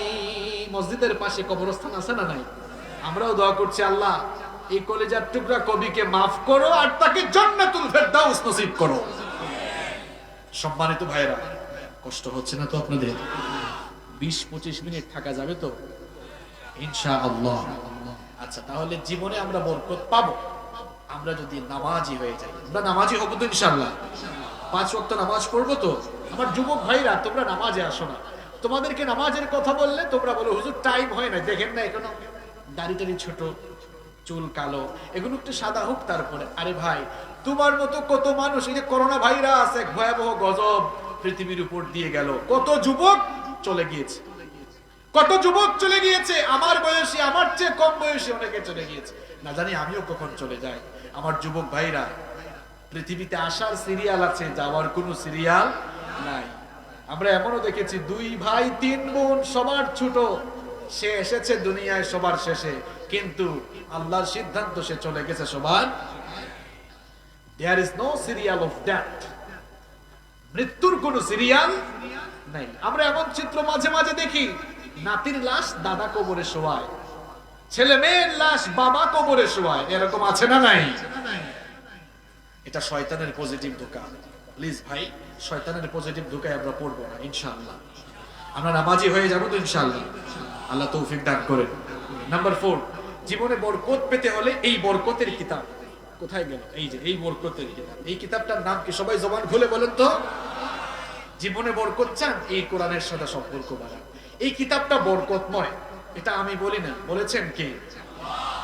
কোরআনুল কারীমের 6 নম্বর সূরা, সূরাতুল আনআমের 155 নম্বর আয়াতে রব্বুল আলামিন বলছেন, وهذا كتاب أنزلناه مبارك فاتبعوه واتقوا لعلكم ترحمون আল্লাহ তাআলা বলছেন, ও আমার হাবিব, এই কিতাব আমি আপনার জন্য বরকতময় করে নাজিল করেছি। যারা জীবনে বরকত পেতে চায় তারা যেন এই কিতাবের অনুসরণ করে, এই কিতাবটাকে তারা যেন মেনে চলে। আবার কোরআনুল কারীমের 38 নম্বর সূরা সূরাতুস সাদের 29 নম্বর আয়াতে রব্বুল আলামিন আরো সুন্দর করে বললেন, কিতাবুন আনজালনাহু ইলাইকা মুবারাকুল লিয়াদাব্বারু আয়াতিহি ওয়া লিয়াতাযাক্কারা উলুল আলবাব। আল্লাহ তাআলা বলছেন, নবী, এই কিতাবকে আমি আপনার কাছে বরকতময় করে নাজিল করেছি যেন তারা এই কিতাবটাকে অনুধাবন করে, হৃদয়ঙ্গম করে, এই কিতাব দিয়ে তারা যেন জীবনটাকে পরিচালিত করে। আমরা যদি এই কিতাবের সঙ্গে সম্পর্ক বাড়াতে পারি তাহলে আমার আপনার জীবনটাকে বরকত দিয়ে যিনি ভরে দিবেন তিনি কে? এই কোরআনের বরকত আমি আপনাকে একেবারে সংক্ষেপে বুঝায় দেই। কয়েকটা প্রশ্ন করব, সবাই একটু জবাব দেন তো দেখি। বছরের মধ্যে মাস আছে কয়টা? আরো জুড়ে বলেন, কয়টা? আপনারা সবাই জানেন, বলেন তো এই 12টি মাসের মধ্যে সবচাইতে দামি মাসের নামটা কি? এখন প্রশ্ন হলো, ওই রমাদানের মাসটা কিসের বরকতে সবচাইতে দামি মাস হলো? শাহরু রমাদানাল্লাযী উনজিলা ফীহিল কুরআন।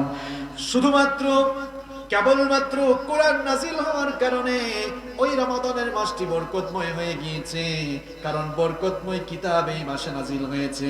বরকতময় কিতাব নাজিল হওয়ার কারণে বছরের অন্যান্য মাসের চাইতে ওই মাসটাকে সবচাইতে বেশি বরকতময়, ওই মাসটাকে সবচাইতে বেশি বরকতময় বানিয়ে দিয়েছেন কে?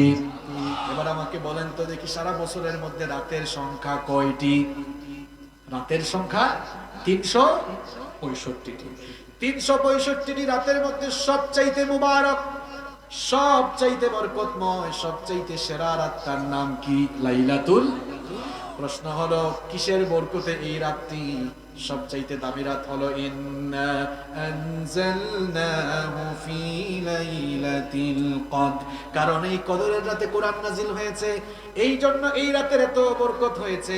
ওই রাতটিকে যারা পেয়ে যাবে, তালাশ করতে গিয়ে ওই রাতটিকে পেয়ে যারা কাজে লাগাতে পারবে, ওই এক রাতে ইবাদত করলে 1000 মাস অর্থাৎ 83 বছর 4 মাসের নেক আমল আল্লাহ আমল নামায় দিয়ে দিবে। ওই একটি রাতের এত বরকত হলো কোন কিতাবের কারণে? খুব ভালো করে শুনেন, কোরআনের বরকতে রমজানের মাস দামি মাস হয়ে গেল। কোরআনের কারণে কদরের রাত সবচাইতে বরকতের রাত হয়ে গেল। আবার চিন্তা করেন, পৃথিবীতে কত ভাষা আছে। আমরা বাংলাদেশের মানুষ বাংলা ভাষায় কথা বলি, আমাদের প্রতিবেশী দেশ ভারতের মানুষ হিন্দি ভাষায় কথা বলে। আবার এক দেশের ভেতরে কত যে ভাষা, ভারতে যারা গিয়েছেন দেখেছেন অনেক ভাষা, সেখানে তামিল, হিন্দি, পশ্চিমবঙ্গ, ওয়েস্ট বেঙ্গলে আবার বাংলায় কথা বলে পাকিস্তানের মানুষ, এরা আবার উর্দুতে কথা বলে, সৌদি আরবের মানুষ আরবিতে কথা বলে, কেউ হিন্দি, কেউ সিন্ধি, কেউ ফার্সি, কেউ উর্দু, কেউ চাইনিজ, কেউ রোমানিয়ান, কেউ ইটালিয়ান, এক একজন এক এক ভাষায় কথা বলে। কিন্তু পৃথিবীতে যত ভাষাই থাকুক না কেন, সবচাইতে দামি ভাষার নামটা কি? কারণ এটা আল্লাহর ভাষা, রাসূলের ভাষা, কবরের ভাষা, কোরআন হাদিসের ভাষা, জান্নাতের ভাষা। এখন পৃথিবীর সকল ভাষার চাইতে আরবি ভাষা বরকতময় হলো কেন? ইন্না আনজালনাহু কুরআনান আরাবিয়্যান লাআল্লাকুম তা'কিলুন। রব্বুল আলামিন বলছেন, কোরআন এই আরবি ভাষায় নাজিল হয়েছে, এই জন্য পৃথিবীর সকল ভাষার চাইতে এই বরকতময় ভাষা হলো আরবি ভাষা। আমার বাবারা, আমার ভাইরা, জবাব দেন তো দেখি, রমজানের মাস সবচাইতে দামি মাস হয়েছে কিসের বরকতে? কদরের রাত সবচাইতে দামি রাত হয়েছে কিসের বরকতে? আরবি ভাষা সবচেয়ে দামি ভাষা হয়েছে কিসের বরকতে? আরো কত সহজ করে বুঝাবো দেখেন। এই যে চেয়ারম্যান সাহেব, সভাপতি সাহেব, ওনারা চেয়ারে বসেছেন, আমিও চেয়ারে বসেছি, টেবিলে আমার পা লেগেছে। আপনাদের বাসা বাড়িতে ফার্নিচার আছে, চেয়ার টেবিল আসবাবপত্রে আমার আপনাদের পা লাগে, কিন্তু কেউ কি কখনো সম্মান বা ভক্তি করে চুমু খেয়েছে, সালাম করেছে নাকি? কেউ করে না।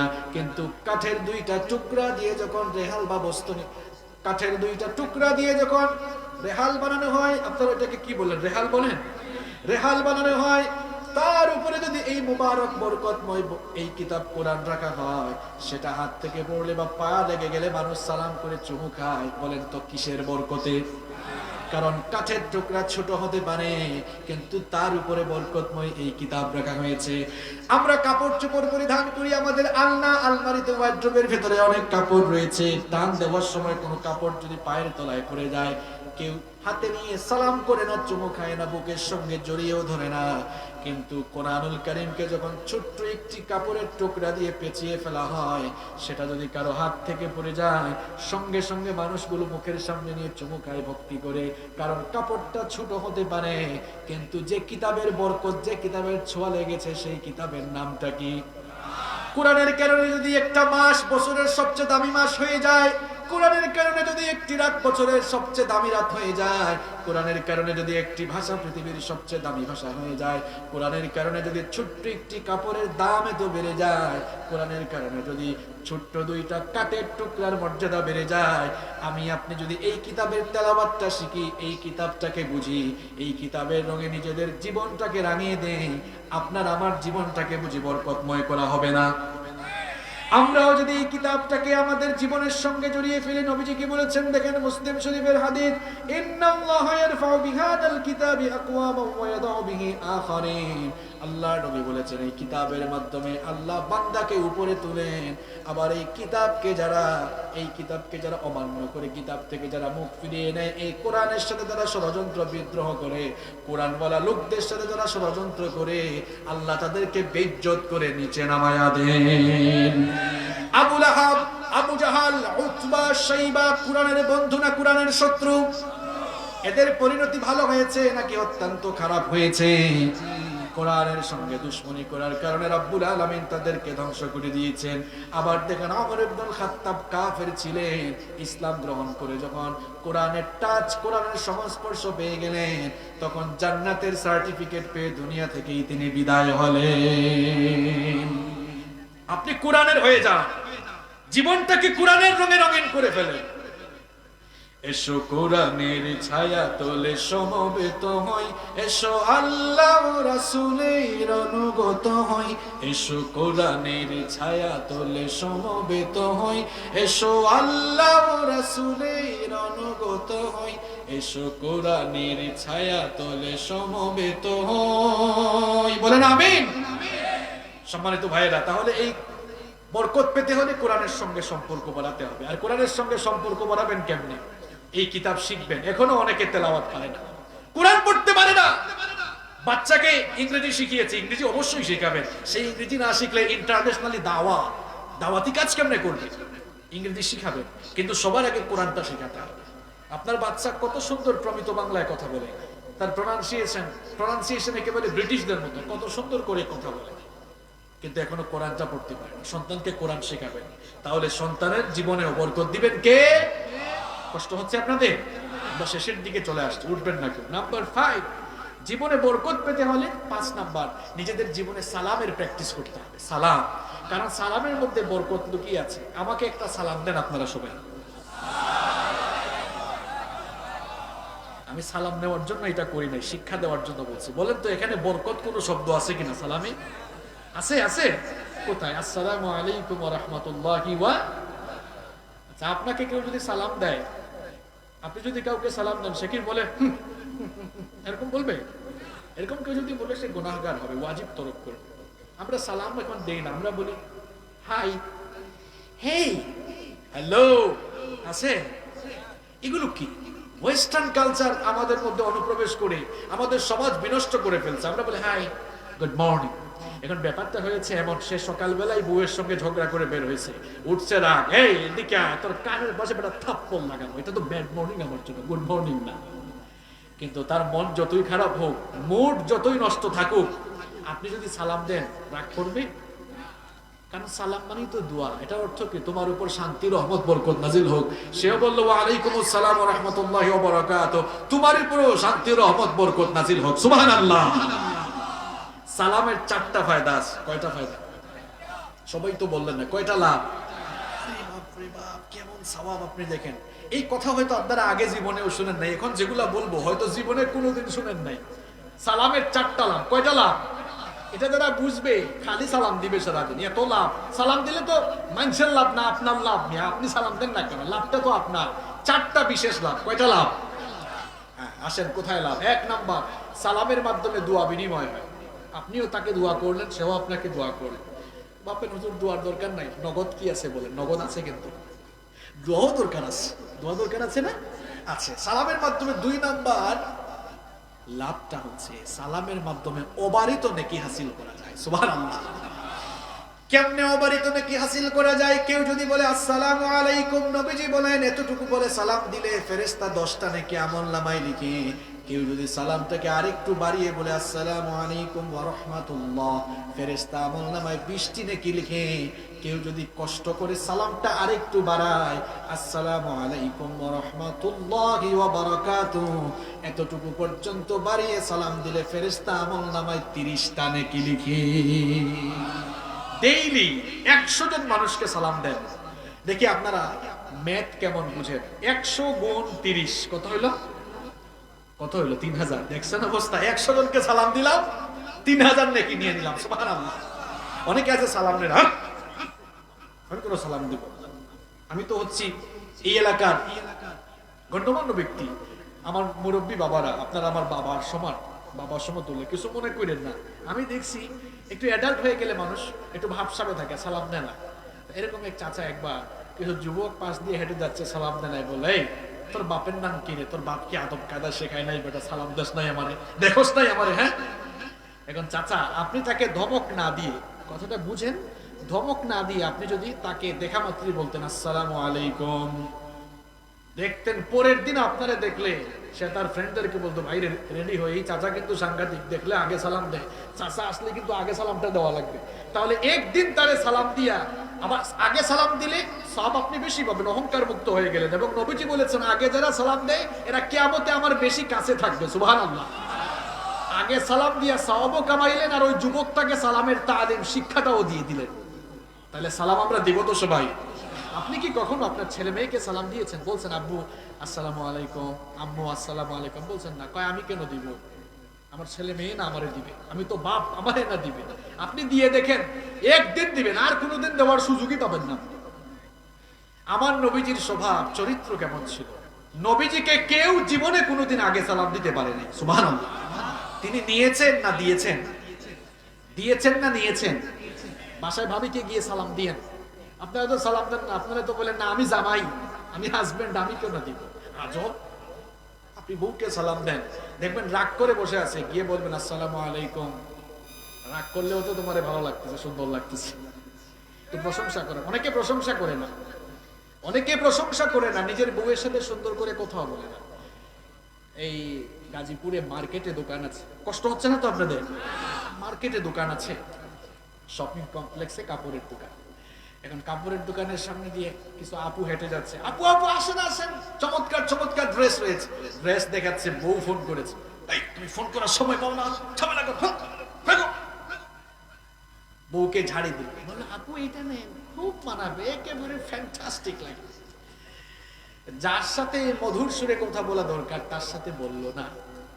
এটা শুধু ভাইদেরকে তো দোষ দিয়ে লাভ নাই, বোনদের কথাও তো কিছু বলতে হয়। বাড়িতে রান্না করছে, হাজবেন্ড অফিস থেকে কল দিয়েছে, কি গো কি করছো? হ্যাঁ, রান্না করেছো, খেয়েছো কিছু? সুন্দর করে বলছে আদরের ভাষায়। আচ্ছা, একটু বলো কি রান্না করছো, কি করছো? সে তখন বলে, হ্যাঁ ফোন দেওয়ার টাইম পাবো না, দেখো না তোমার জন্য কামলা পেটির মতো রান্না করতেছি, ফোন রাখো। বউ ঝাড়িয়ে দিল। কিছুক্ষণ পর পাশের বাড়ি ভাই একটা আসছে, ভাই কি বাড়িতে আছেন? না তোমার ভাই তো বাড়িতে নেই। ও ভাবি কেমন আছেন? আরে ভাই বলিও না, ভালো আছে, কি অবস্থা তোমার? এখন মধুর সুরে আলাপ হইল, যার সাথে আলাপ করা দরকার তার সাথে করলো না। কি বললেন? এরকম আছে আছে। হাজবেন্ড ওয়াইফ একজন আরেকজনের জন্য ভালোবাসাটা উজাড় করে দেন, দেখবেন দাম্পত্য জীবনে বরকত দিয়ে দিবেন কে? অনেকে আছে বউ পিটায়, এরা হচ্ছে পৃথিবীর সবচেয়ে বড় অমানুষ, সবচেয়ে বড় অমানুষ। বউ পিটায় এরকম গাজীপুরে নাই, আপনারাই বলছেন, আমার কোনো দোষ নাই। আমরা এই কাজ করব না। স্ত্রীদেরকে ভালোবাসবেন, মহব্বত করবেন, দেখবেন আপনার পরিবারে বরকত দিবেন কে? শোনেন, যারা স্ত্রীকে ভালোবাসে না এদের চেহারা দেখলেই বোঝা যায়, কারণ খাবার দাবার তো ভালো খায় না, এই জন্য স্বাস্থ্যের উন্নতি না অবনতি, অবনতি দেখলেই বোঝা যায়। কারণ বউকে তো জ্বালাতন করে, বউ বলে শোনেন, বউ কিন্তু ঘরের রানী ভাই, বউরে কষ্ট দিলে কিন্তু আপনার অবস্থা খারাপ। ভালো ভালো আইটেম রান্না করে আনবেন, লবণ লাগবে না, তরকারি স্বাদ হবে না, চেহারার অবস্থা খারাপ হয়ে যাবে। বউকে ভালোবাসবেন, দেখুন খাদ্যেও পুষ্টি, শরীরেও পুষ্টি, জীবনেও পুষ্টি। সুবহানাল্লাহ। নবীজির ফ্যামিলিতে এটাই ছিল। আম্মা জান আয়েশা রাদিয়াল্লাহু আনহা বলেছেন, আমাদের ঘরে খুব একটা দৌলত ছিল না, কিন্তু ঘরটা ভালোবাসা দিয়ে পরিপূর্ণ ছিল। সুবহানাল্লাহ। ভালোবাসবেন, ভাবিকে সুন্দর নামে ডাকবেন। বউ এত সুন্দর করে সাজে, বলে না ওগো তোমাকে না খুব সুন্দর লাগছে, এটা বলে না। আবার আপুটাও পাইলে, আপু আপনাকে কিন্তু ভালো, আবার ফেসবুকে ফটো দেখলে তো বাপরে বাপ, আপু হ্যাপি লাগতেছে, জোস জোস লাগতেছে একদম। এখন ওই আপুর হাজবেন্ড আবার কমেন্ট দেখে বলতেছে ভাই থ্যাংক ইউ। এখন তো থ্যাংক ইউ বলে না, থ্যাংক ইউ বলে। এখন দেখেন কার জোস কে খায়। অনেকে আছেন যে নিজের বউয়ের ফটো ফেসবুকে আপলোড করে, এরকম আছে না? কি আজীব অবস্থা। আপনার বউয়ের বিউটি সব আপনার জন্য, আপনি দেখেন। আপনার তো একটু হায়া শরমও নাই, আপনার বউকে আপনি মানুষ দেখান। আচ্ছা বলেন তো, বউ নিজের সম্পদ না জনগণের সম্পদ? একটু লজিকে আসি আমরা। বউ নিজের সম্পদ না জনগণের সম্পদ? ফেসবুকটা নিজের না পাবলিক সাইট? তাহলে পার্সোনাল জিনিসটা, বউ তো পার্সোনাল, আপনারাই বললেন, পার্সোনাল জিনিসটা পাবলিক সাইটে দিয়া কি প্রমাণ করলেন? বউটাকে কি জনগণের সম্পদ বানিয়ে ফেলেছেন নাকি? হায়া শরম থাকলে, হায়া শরম থাকলে এখানে বসে কইরেন না, মানুষ দেখে ফেলবে। বাড়িতে যাওয়ার সময় টাইমলাইনে ঢুকে ডিলিট করে দিবেন, রিমুভ করে দিবেন ইনশাআল্লাহ। কি কষ্ট পাইছেন নাকি আপনারা? সালামের কয়টা লাভ? 4টা। 1 নাম্বার দোয়া বিনিময়, 2 নাম্বার সওয়াবার সওয়াব। আরো বাকি আছে কয়টা? বাকি 2টা তো আরো সাংঘাতিক। 3 নাম্বার হচ্ছে সালামের 3 নাম্বার উপকার হচ্ছে সালাম যে ব্যক্তি দিবে তার উপরে এবং যাদেরকে দেওয়া হবে তাদের উপরে বরকতের বৃষ্টি নাজিল হবে। এটা আমার কথা না। আনাস বিন মালিক রাদিয়াল্লাহু আনহু নবীজির খুব প্রিয় সাহাবী। নবীজি একদিন বললেন, আনাস তুমি কি ঘরে ঢোকার সময় সালাম দাও? শোনো, ঘরে ঢোকার সময় সালামটা দিয়ে দিও, তাহলে তোমার উপরে আর তোমার ঘরের উপরে আল্লাহর রহমতের বাড়িধারা বর্ষণ হবে। 4 নাম্বার বেনিফিট, 4 নাম্বার লাভটা কি? সালাম দিলে আপনার এবং যাদেরকে দেন তাদের জিম্মাদার হয়ে যান স্বয়ং কে? দেখেন ভাই, আমরা অনেকে বডিগার্ড নিয়ে ঘোরাঘুরি করি, তাই না? বডিগার্ড নিয়ে, এই যে দেখেন না, লার্স ভিক্স একটা মারা গেছে 3-4 সপ্তাহ আগে, সুইডিশ কার্টুনিস্ট অ্যাক্সিডেন্ট করে মারা গেল না? দেখেন 2007 সালে নবীজির কার্টুন এঁকেছিল। নবীজিকে বেইজ্জত যারা করেছে, আল্লাহ এগুলোকে দুনিয়ায় বেইজ্জত করেছে, দুনিয়ায় আল্লাহ বেইজ্জত করে ছেড়েছে। আপনি ইতিহাস পড়ে দেখেন, যারাই বেইজ্জত করেছে তারা দুনিয়া। ইমানুয়েল ম্যাক্রো অলরেডি 2-3 বার জনসম্মুখে থাপ্পড় খেয়েছে। ফেরেশতারে তারে কেমন থাপড়া এটা আল্লাহ ভালো জানে। ফেরেশতা তো এখনো পায় না। লার্স ভিক্স, আচ্ছা আমার বাড়ি তো সিলেটে, আমি তুরা সিলেটি ভাষা কইলিতাম নি, হ্যাঁ? এত সময় তো প্রমিত বাংলায় কইলাম, মানে এত সময় প্রমিত বাংলা বলেছি, এখন তুরা সিলেটি কইলাই। এই যে শরীরের মধ্যে বা ঘাড়ে বা মাথায় ব্যথা হলে মলম লাগায়, এটাকে আমাদের সিলেটে, আমরা সিলেট আঞ্চলিক ভাষায় এটারে ভিক্স হয়, ভিক্স। আপনাদের গাজীপুরে কি বলে আঞ্চলিক ভাষায়? হ্যাঁ, ভিক্স বলেন না? আচ্ছা যাই হোক, তো হে তার নাম ভিক্স রাখি দিছে, রাখি দৌড়ে, অর্থাৎ সে তার নাম ভিক্স, তার কে রাখছে আল্লাহ জানে, আপনারা জানেন। আচ্ছা নবীজিকে আমরা দল মত নির্বিশেষে ভালোবাসি কম না বেশি? আমার দেশের আওয়ামী লীগের মানুষ, বিএনপির মানুষ, যে যে দল করে, এটা রাজনীতির কারণে করে, কিন্তু ইসলামের বেলায় কিন্তু সবাই এক কাতারে থাকে, ঠিক কিনা? আপনারা দেখবেন রাজনীতি যার যার করে, কিন্তু মাহফিলে দেখবেন সবাই চলে আসে কি আসে না? সব দলের ভালোবাসা আছে, সবার অবদান এই দেশে আছে। ইসলামের জন্য, দেশের জন্য বঙ্গবন্ধুর অবদান আছে, সব দলেরই আছে। বঙ্গবন্ধু কি ইসলামিক ফাউন্ডেশন প্রতিষ্ঠা করেননি? করেছেন। এমনকি এই যে মুজিবপুর এখন মানুষ গায়ে দিচ্ছেন আমাদের দেশে অনেকে।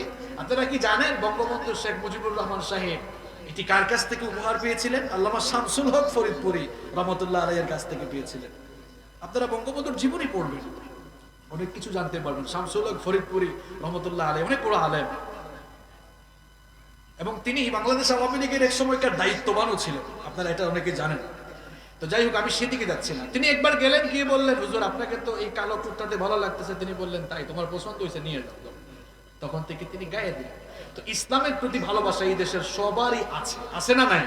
কারণ আমরা রাজনীতির জায়গায় রাজনীতি করে, কিন্তু ইসলামের বেলায় কিন্তু আমরা রাজনীতি ভুলে গিয়ে সবাই এক হয়ে যাই, ঠিক কি না? কারণ ইসলামটা আমাদের সবার, রাজনীতি যার যার, ইসলাম সবার, ঠিক কি না? এই যে লার্জ ভিক্স 2007 সালে নবীজির কার্টুন এঁকেছিল, আচ্ছা আপনাদের কাছে কি এটা ভালো লাগছে? কারণ আমরা তো আমাদের নবীজিকে প্রাণের চেয়ে বেশি ভালোবাসি। আপনারা বলেন তো, আজ পর্যন্ত পৃথিবীতে কোনো মুসলমান কোন বৌদ্ধের কার্টুন বানিয়েছে? কোন ঠাকুরের কার্টুন বানিয়েছে? আপনাকে কি ইসলাম এটা শেখায়?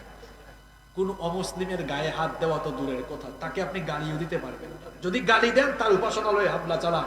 ইসলামের শিক্ষায়, ইসলামের দীক্ষায় আদৌ আপনি দীক্ষিত হতে পারেন নাই। আমার ইসলাম আমাকে এটা শিখিয়েছে, অমুসলিমকে নিরাপত্তা দাও, তাকে সম্মান করো, তার জানমালের হেফাজত করো। খবরদার, নবীজি বলেছেন তার উপাস্যকেও গালি দিও না, কারণ তুমি তার উপাস্যকে গালি দিলে সেও তোমার উপাস্যকে, তোমার আল্লাহকে গালি দিয়ে বসবে। এই জন্য নিষেধ করেছেন মুহাম্মদ সাল্লাল্লাহু। এই লার্জ ভিক্সের কথা বলছিলাম, আপনারা জানেন 2007 সালে নবীজির কার্টুন আঁকলো। এরপরে মানুষের রোশানল থেকে বাঁচার জন্য 2007 সাল থেকে পুলিশি পাহারায়, পুলিশি প্রোটেকশনে সে চলাফেরা করতো। আপনারা বিবিসি, সিএনএন সহ বিশ্ববিখ্যাত সবগুলো গণমাধ্যমে এগুলো পড়েছে।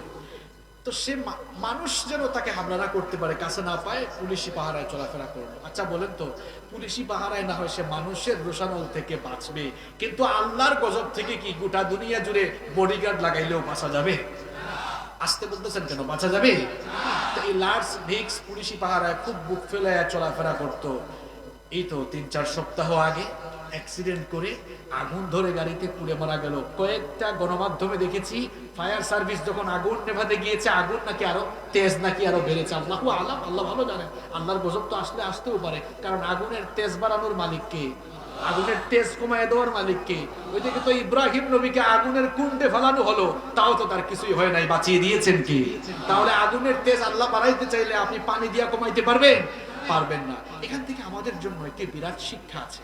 আমরা অনেকে কি করি, অনেক সময় পাহারা পোহারায় থেকে বা আমাদের মন যা চায় তাই আমরা ইসলামের বিরুদ্ধে, কোরআনের বিরুদ্ধে বলে ফেলি, আর আমরা মনে করি আমাদের পায়ে কে, আমি তো খুব প্রোটেকশনের ভিতরে আছি। না, এই লার্জ ভিক্স থেকে শিক্ষা নিতে হবে।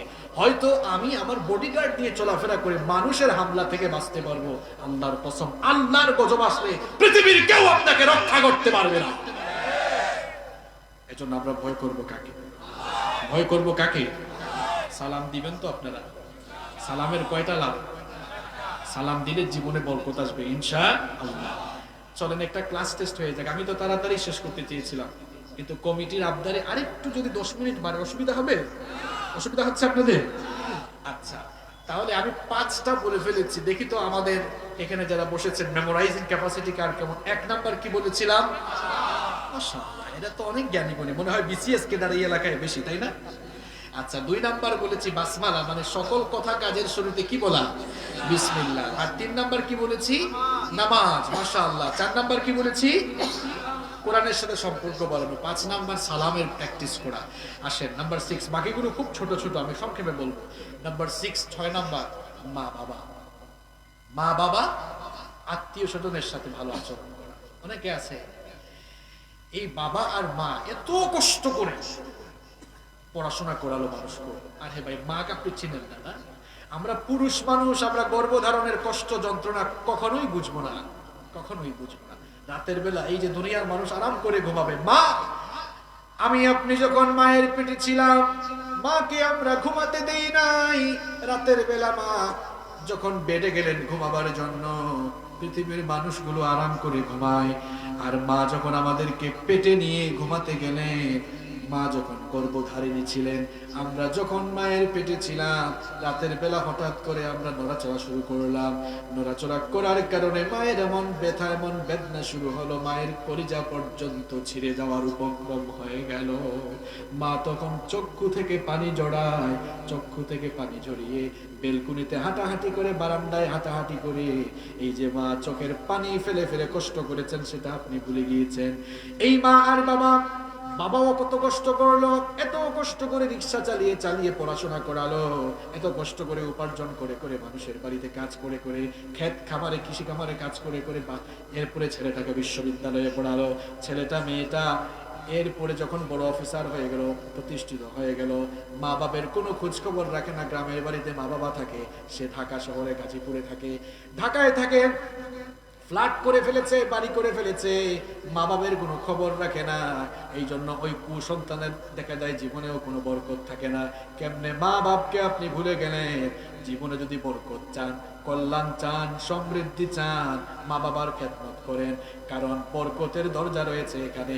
এই যে শীতের দিন এসেছে, আপনার মা বাবা যদি অসুস্থ হয়, মা বাবা বাড়িতে অসুস্থ, আপনি বাজার থেকে যাওয়ার সময় কমলা কিনে নিয়ে যান, কমলার সিজনে কন, বাসায় গিয়ে কমলাটা নিজের হাতে ছুলিয়ে মা কিংবা বাবাকে আদর করে বিছানা থেকে উঠায়া নিজে আপনি এবার মুখে তুলে খাইয়ে দেন। মা বাবা অসুস্থ, এই জন্য একটাবার আপনি গিয়ে খাওয়াইয়া দেন না। ভুলে গেলেন আপনি সেই সময়ের কথা, ছোট্টবেলায় বলতেও পারতেন না, বে বে বলে কান্না করতেন। এই কান্না শুনলেই মা সমস্ত কাজ বন্ধ করে এসে আপনাকে খাওয়াতো। আজ আপনার মা অসহায় হয়ে গিয়েছে, বাবা অসহায় হয়ে গিয়েছে, মুখে তুলে একটু খাওয়াতে পারেন না। ও আমার ভাইয়েরা, আমার যুবক ভাইয়েরা, আপনাদেরকে বলছি শুনে, মা বাবার মুখে তুলে একটু খাইয়ে দেন। দেখবেন মা বাবা যদি একটু হাসি দিয়ে দেয়, আর ওই হাসিটা যদি আল্লাহর কাছে কবুল হয়ে যায়, আপনার দুনিয়া আর আখিরাতের কল্যাণ হয়ে যাবে। মা বাবার খেদমত করে আপনি জান্নাত তালাশের জন্য এদিক ওদিক যান, আর জান্নাত আপনার ঘরে, মায়ের পায়ের তলায় জান্নাত। সুবহানাল্লাহ। এরপরে নিজের ভাই বোন অনেকে আছে, ভাই বোনের খোঁজ খবর রাখে না, ভাইটা অসহায়, বোনটা অসহায়, বোনকে সম্পদ দেয় নাই, ভাই বোনেরও খোঁজ খবর রাখে না। এমন মানুষও আছে না নাই? ভাই বোনকে দেখে না, অসহায় ভাই বোন আত্মীয় স্বজনকে দেখে না। আল্লাহর নবী বলেছেন, আত্মীয়তার সম্পর্ক ছিন্ন যারা করেছে, আল্লাহ তার সঙ্গে সম্পর্ক ছিন্ন করেছে।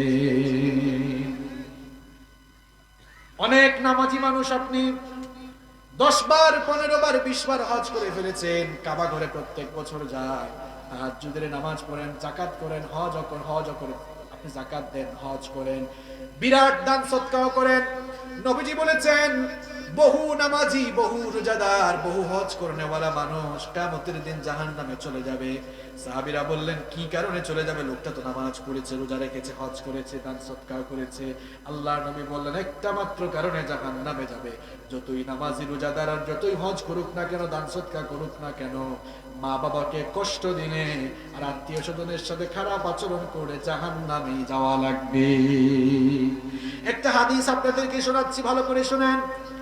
এক মহিলা মারা গেল, সাহাবীরা বললেন, ইয়া রাসূলুল্লাহ সাল্লাল্লাহু আলাইহি ওয়াসাল্লাম, ওগো আল্লাহর রাসূল, এই মহিলা অনেক নামাজি ছিল, হজ করেছে, যাকাত দিত, অনেক দান সদকা করত, রমজান মাসে রোজা রাখত, অনেক আমলদার ছিল, কিন্তু তার মুখের ভাষা তার আত্মীয় স্বজনকে কষ্ট দিত।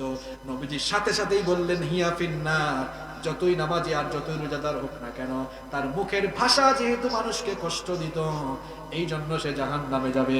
আরেক মহিলা মারা গেল, সাহাবীরা বললেন, ওগো আল্লাহর নবী, এই মহিলা বেশি একটা নামাজ রোজা করতে পারে নাই, কিন্তু মহিলার মুখের ভাষা ভালো ছিল, তার আত্মীয় স্বজনকে কষ্ট দিত না, মা বাপকে কষ্ট দিত না। নবীজি বললেন, হিয়া ফিল জান্নাহ, আমল কিছু কম হলেও তার মা বাপ আর আত্মীয় স্বজনের সাথে ভালো আচরণের কারণে আল্লাহ তাকে জান্নাত দিয়ে দিবে। জীবনে বরকত চান? মা বাবা, আবারও বলছি মা বাবা, আবারও বলছি মা বাবা, মা বাবার খেদমত করেন, আত্মীয় স্বজনের খোঁজ খবর রাখেন, জীবনটাকে বরকত দিয়ে ভরে দিবেন কে? নাম্বার 7, 7 নাম্বার হচ্ছে সকাল সকাল ঘুম থেকে উঠে সকাল সকাল কাজে লেগে যাবেন। আমরা সকাল 10টা পর্যন্ত ঘুমাই, আর নবীজি বললেন, আল্লাহর কাছে দোয়া করলেন, আল্লাহুম্মা বারিক লি উম্মতি ফি বুকুরিহা, আমার রব আমার উম্মতে যারা সকালবেলা ঘুম থেকে উঠে কাজ শুরু করে, তাদের কাজে আপনি বরকত দেন। সুবহানাল্লাহ।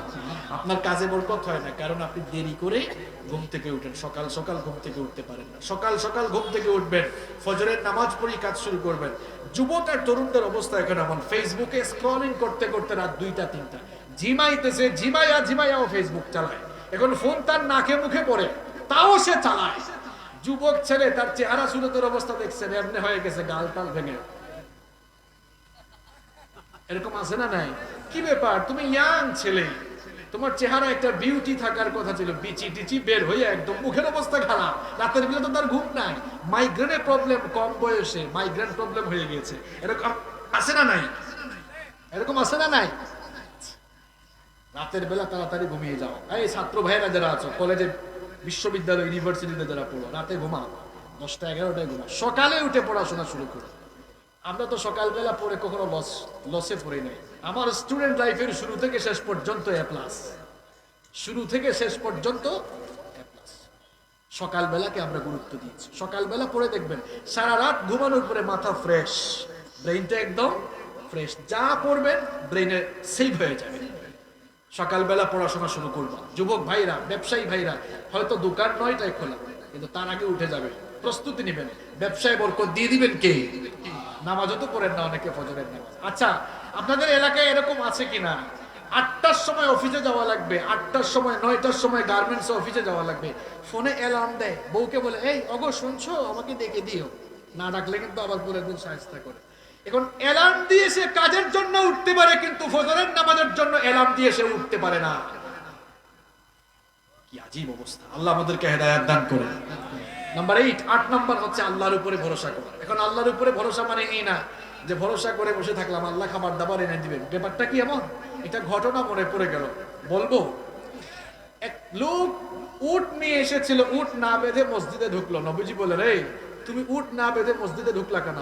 ইয়া রাসূলুল্লাহ সাল্লাল্লাহু, এটা আল্লাহর উপর ভরসা করে আসছি, আল্লাহর উপর ভরসা করে রেখে আসছি। নবীজি বললেন, বের হও মিয়া মসজিদ থেকে, আগে রশি দিয়া উট বাঁধো, এরপরে আল্লাহর উপরে ভরসা করো। আপনি কাজ করবেন এবং কাজের পাশাপাশি ভরসা করবেন কার উপরে? বরকত দিয়ে দিবেন কে? নবীজি বলেছেন, তোমরা যদি আল্লাহর উপরে পূর্ণাঙ্গভাবে ভরসা করো, তাহলে পাখিকে তিনি যেমন রিজিক দেন, তেমনি তোমাদেরকে তিনি রিজিক দিবেন। এই যে সকাল বেলায় পাখি তার খাঁচা থেকে বের হয়ে যায় খাবারের নেশায়, পেটটা তার ক্ষুধার্ত লাগে, কিন্তু সন্ধ্যাবেলায় আকাশে সারাদিন ঘুরতে ঘুরতে সন্ধ্যাবেলায় তাকে পেট ভরে তার নিরে বাসায় ফিরাইয়া দেন কি? আল্লাহ বলছেন এইভাবে রিজিক দিব। আপনারা উঠাউঠি করবেন না প্লিজ। নাম্বার 9, এই তো শেষ হয়ে যাচ্ছে আমাদের। 9 নাম্বার হচ্ছে, আপনি যদি আপনার জীবনে আয় উপার্জনে বরকত চান, ডানের হাতকে প্রসারিত করতে হবে। আস-সাদকাতু তারুব্বুল বালা, সদকা দিলে মুসিবত দূর হয়। আমি এত কথা বলবো না, আমি আবার নগদে বিশ্বাসী। নগদ নগদ আল্লাহ বলেছেন মা নাকাসাত, আল্লাহ রাসূল বলেছেন মা নাকাসাত মিন মাল। শুনেন, নগদ বুঝাচ্ছি আপনাদের, বাকি না ওই যে আবেগ দিয়া ঘটনা শোনাইয়া এরকম না, নগদ। আজকাল মানুষ নগদ বুঝতে চায়। আল্লাহর নবী বললেন, দান সদকা করলে সম্পদ কমে না বাড়ে। কিন্তু দেখেন তো, আমি উদাহরণ দিচ্ছি, বাড়তেছে না কমতেছে? মনে করেন আমি আমাকে দিয়ে উদাহরণ দিব, আমার দিকে তাকান সবাই, প্রশ্ন করব আমি। আমার হাতে এখন 1 লক্ষ টাকা আছে, এখান থেকে 50,000 টাকা এই মুহূর্তে আমি দান করে যদি দেই, তাহলে আমার টাকা থেকে, সম্পদ থেকে সম্পদ কমলো না বাড়লো? ভাই আপনাকে দিয়ে উদাহরণ দিচ্ছি না, আমাকে দিয়ে দিচ্ছি, আপনি বলেন, বুঝে থাকলে বলেন। 1 লক্ষ টাকা থেকে 50,000 দান করে দিলাম, তাহলে কমলো না বাড়লো? তো নবী তো বললেন না, দান করলে সম্পদ বাড়ে, আর আমরা দেখতেছি না, আসলে কমে। কথাটা বিপরীত হয়ে গেল না? ওই যে বললাম নগদে বিশ্বাসে, নগদ বুঝাবো কেমনে বাড়ে। জাকাতের অনেক আয়াত, আল্লাহ বলেছেন জাকাত দিলেই সম্পদ বাড়ে। বাড়ে কেমনে? আপনারাই তো বললেন, এই যে আমি 50,000 দিলাম কমে গেল, বাড়ে কেমনে? আপনাদের চোখে আঙ্গুল দিয়ে সরাসরি দেখাবো তো? দেখতে চান? উদাহরণ দিচ্ছি, বুঝেন। উদাহরণটাও নগদ, বাকি না। এই গাজীপুর আপনাদের এলাকায় কোটিপতি আছে? আরে ভাই আপনারা বলেন, আমি তার কাছে চলে যাব না টাকা আনার জন্য, আছে কিনা? একজন কোটিপতি, তার কয়েক লক্ষ টাকা যাকাত আসলো, তাই না? মনে করেন তার গার্মেন্টস আছে, বুঝেন কথা, গার্মেন্টস আছে, গার্মেন্টস ফ্যাক্টরি কয়েকটার মালিক, কোটিপতি। যাকাত আসলো, এই লোকটা যদি আল্লাহকে ভয় করে যাকাত দেয় কয়েক লক্ষ টাকা, তাহলে তার টাকাগুলো কয়েকশো মানুষ পেয়ে গেল, যাদের হাতে আগে টাকা ছিল না। এখন তারা হাতে টাকার পাওয়ার পর তারা কি টাকাকে চাবাই চাবাই খেয়ে ফেলবে, নাকি এই টাকা খরচ করার জন্য বাজারে যাবে? এখন বাজারে কাস্টমার আগের চেয়ে কমলো না বাড়লো? আরে ভাই বলেন, কমলো না বাড়লো? বাজারে যদি কাস্টমার বাড়ে, তাহলে বাজারে পণ্য বাড়াইতে হবে না কমাইতে হবে? পণ্য যদি বাড়াইতে হয়, পণ্য যেখানে উৎপাদন হয়, ইন্ডাস্ট্রি, ফ্যাক্টরি, মিল, কারখানা, গার্মেন্টস, সেখানে উৎপাদন বাড়াইতে হবে না কমাইতে হবে?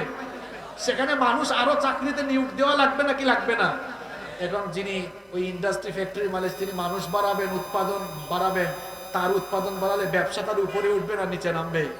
তাহলে ওই জাকাত দিয়েছিল, কিন্তু ওই ব্যবসায়ী, ওই ইন্ডাস্ট্রিওয়ালাই জাকাত দিয়েছে, দেওয়ার পরে এরা আবার দোকানে গিয়েছে, ব্যবসায় পণ্যের চাহিদা দেখা দিয়েছে, এখন আবার পণ্যের উৎপাদন বেড়েছে, ঘুরে ফিরে দেখা যাচ্ছে মানে কয়েকদিন পরে, কয়েক মাসের মাথায় ব্যবসা যা ছিল তার আরো উপরে চলে গেছে। নগদ বুঝতে পারছেন?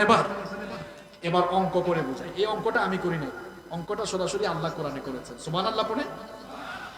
রব্বুল আলামিন কোরআনুল কারীমের 2 নম্বর সূরা সূরাতুল বাকারা এর 261 নম্বর আয়াতে বললেন, মাসালুল লাযীনা ইউনফিকুনা আমওয়ালাহুম ফি সাবিলিল্লাহি কামাসালি হাববাতিন আনবাতাত সাবআ সানাবিলা ফি কুল্লি সুমবুলাতিন মিআতু হাব্বা والله يضاعف لمن يشاء والله واسع عليم। খুব ভালো করে কান লাগান। আল্লাহ তাআলা বলছেন, আল্লাহর রাস্তায় যারা তাদের টাকা পয়সা ধন দৌলত খরচ করে, তাদের উপমা, তাদের এক্সাম্পল, তাদের উদাহরণ হলো একটি বীজের মতো। কিসের মতো? বীজ। জুড়ে বলেন কিসের মতো? বীজ। আমাদের সিলেটে ধান, মানুষ যখন ধান চাষ করে, চাষিরা ধানকে পানিতে ভিজায়, এরপরে এই ধানগুলা জমিনের মধ্যে ছিটায়, এটাকে জ্বালা বলে। আপনাদের গাজীপুরে কি বলে? ওই আল্লাহ বলছেন, আল্লাহর রাস্তায় যারা দান করে এদের উদাহরণ একটা জ্বালার মতো। কিসের মতো? বুঝেন বুঝেন। আল্লাহ বলছেন একটা জ্বালার মতো, বীজের মতো। এবার বলেন তো, লিখে বলেন, লিখে বলেন। একটা জ্বালার মতো, বীজের মতো। এবার বলেন তো, একজন চাষি ভাই যদি একটা বীজ, একটা জ্বালা ফালায়, সেখান থেকে কয়টা ধানের গাছ হয়? কথা বলেন, কয়টা ধানের গাছ? একটা ধানের গাছ হওয়ার পরে ওই ধানের গাছ থেকে কি একটা ধান হয় নাকি শত শত ধান হয়? শত শত ধান হয়। আল্লাহ তাআলা বলছেন, আমার রাস্তায় যারা ধন সম্পদ খরচ করে, উদাহরণ বীজের মতো, জ্বালার মতো, যেটাকে বপন করা হলে 7টি দানা হয়, আর 7টি দানা থেকে 700টি শীষ উৎপন্ন হয়। অর্থাৎ আমার রাস্তায় বান্দারে এভাবে তুমি দান করলে, এই বীজ বপনের অঙ্কের মতো তোমার ধন সম্পদ 700 গুণ পর্যন্ত আমি বাড়িয়ে দেব। এখন সুবহানাল্লাহ তো বললাম, আমি ওয়াজ করে আমল করি জায়গায়, আমি ওয়াজ করছি, এখন আমি আমার ধন সম্পদ থেকে কিছু ধন সম্পদ এখনই আমি ব্যয় করি। যেহেতু আল্লাহ বলছেন বাড়ে, আপনারাও পকেটে হাত ঢোকান তো, হাত উপরে তুলেন, হাত উপরে তুলেন, একটু নাড়াচাড়া দেন, বলেন আল্লাহু আকবার, নারায়ে তাকবীর। এবার হাতটা মাইন্সের পকেটে না, আপনার পকেটে ঢুকান। আল্লাহ বলছেন আল্লাহর রাস্তায় নাকি সম্পদ দিলে সম্পদ বাড়ে, তো ওয়াজ করছি, আমল করা দরকার না? ভাইরা ঢুকেন, এটা কোরআনের মাহফিল, এদের অনেক ঘাটতি রয়েছে। আমরা আল্লাহর কোরআনকে ভালোবাসি কম না বেশি? অনেক বেশি। তাহলে নেন নেন, এখানে আসেন একজন ভাই, কমিটির একজন ভাই আছেন, দেখেন আমিও, সবার আগে কিন্তু আমি, এবার আপনারা শরীক হন। একজন ভাইও বাকি থাকবেন না, আমাদের সভাপতি সাহেবও থাকবেন না বাকি, ইনশাআল্লাহ ইনশাআল্লাহ। যাই হোক, আমরা আরো আনন্দিত, কারণ আমাদের আজকের এই মাহফিলের বরেণ্য অতিথি আপনাদের সবার অত্যন্ত প্রিয় মানুষ, সবার ভালোবাসার মানুষ, গাজীপুর সদর মেট্রো থানা শেখ রাসেল জাতীয় শিশু কিশোর পরিষদের সম্মানিত সভাপতি জনাব মোহাম্মদ জাহাঙ্গীর আলম জিকু সাহেব, আপনি তো মাশাআল্লাহ এসে গিয়েছেন। আমরা ওনাকে প্রোগ্রাম থেকে সাধুবাদ জানাচ্ছি এবং দোয়া করছি আল্লাহ তাআলা যেন ওনার ইজ্জত সম্মান আরো বাড়িয়ে দেন। বলেন আমিন। বাবারা কেউ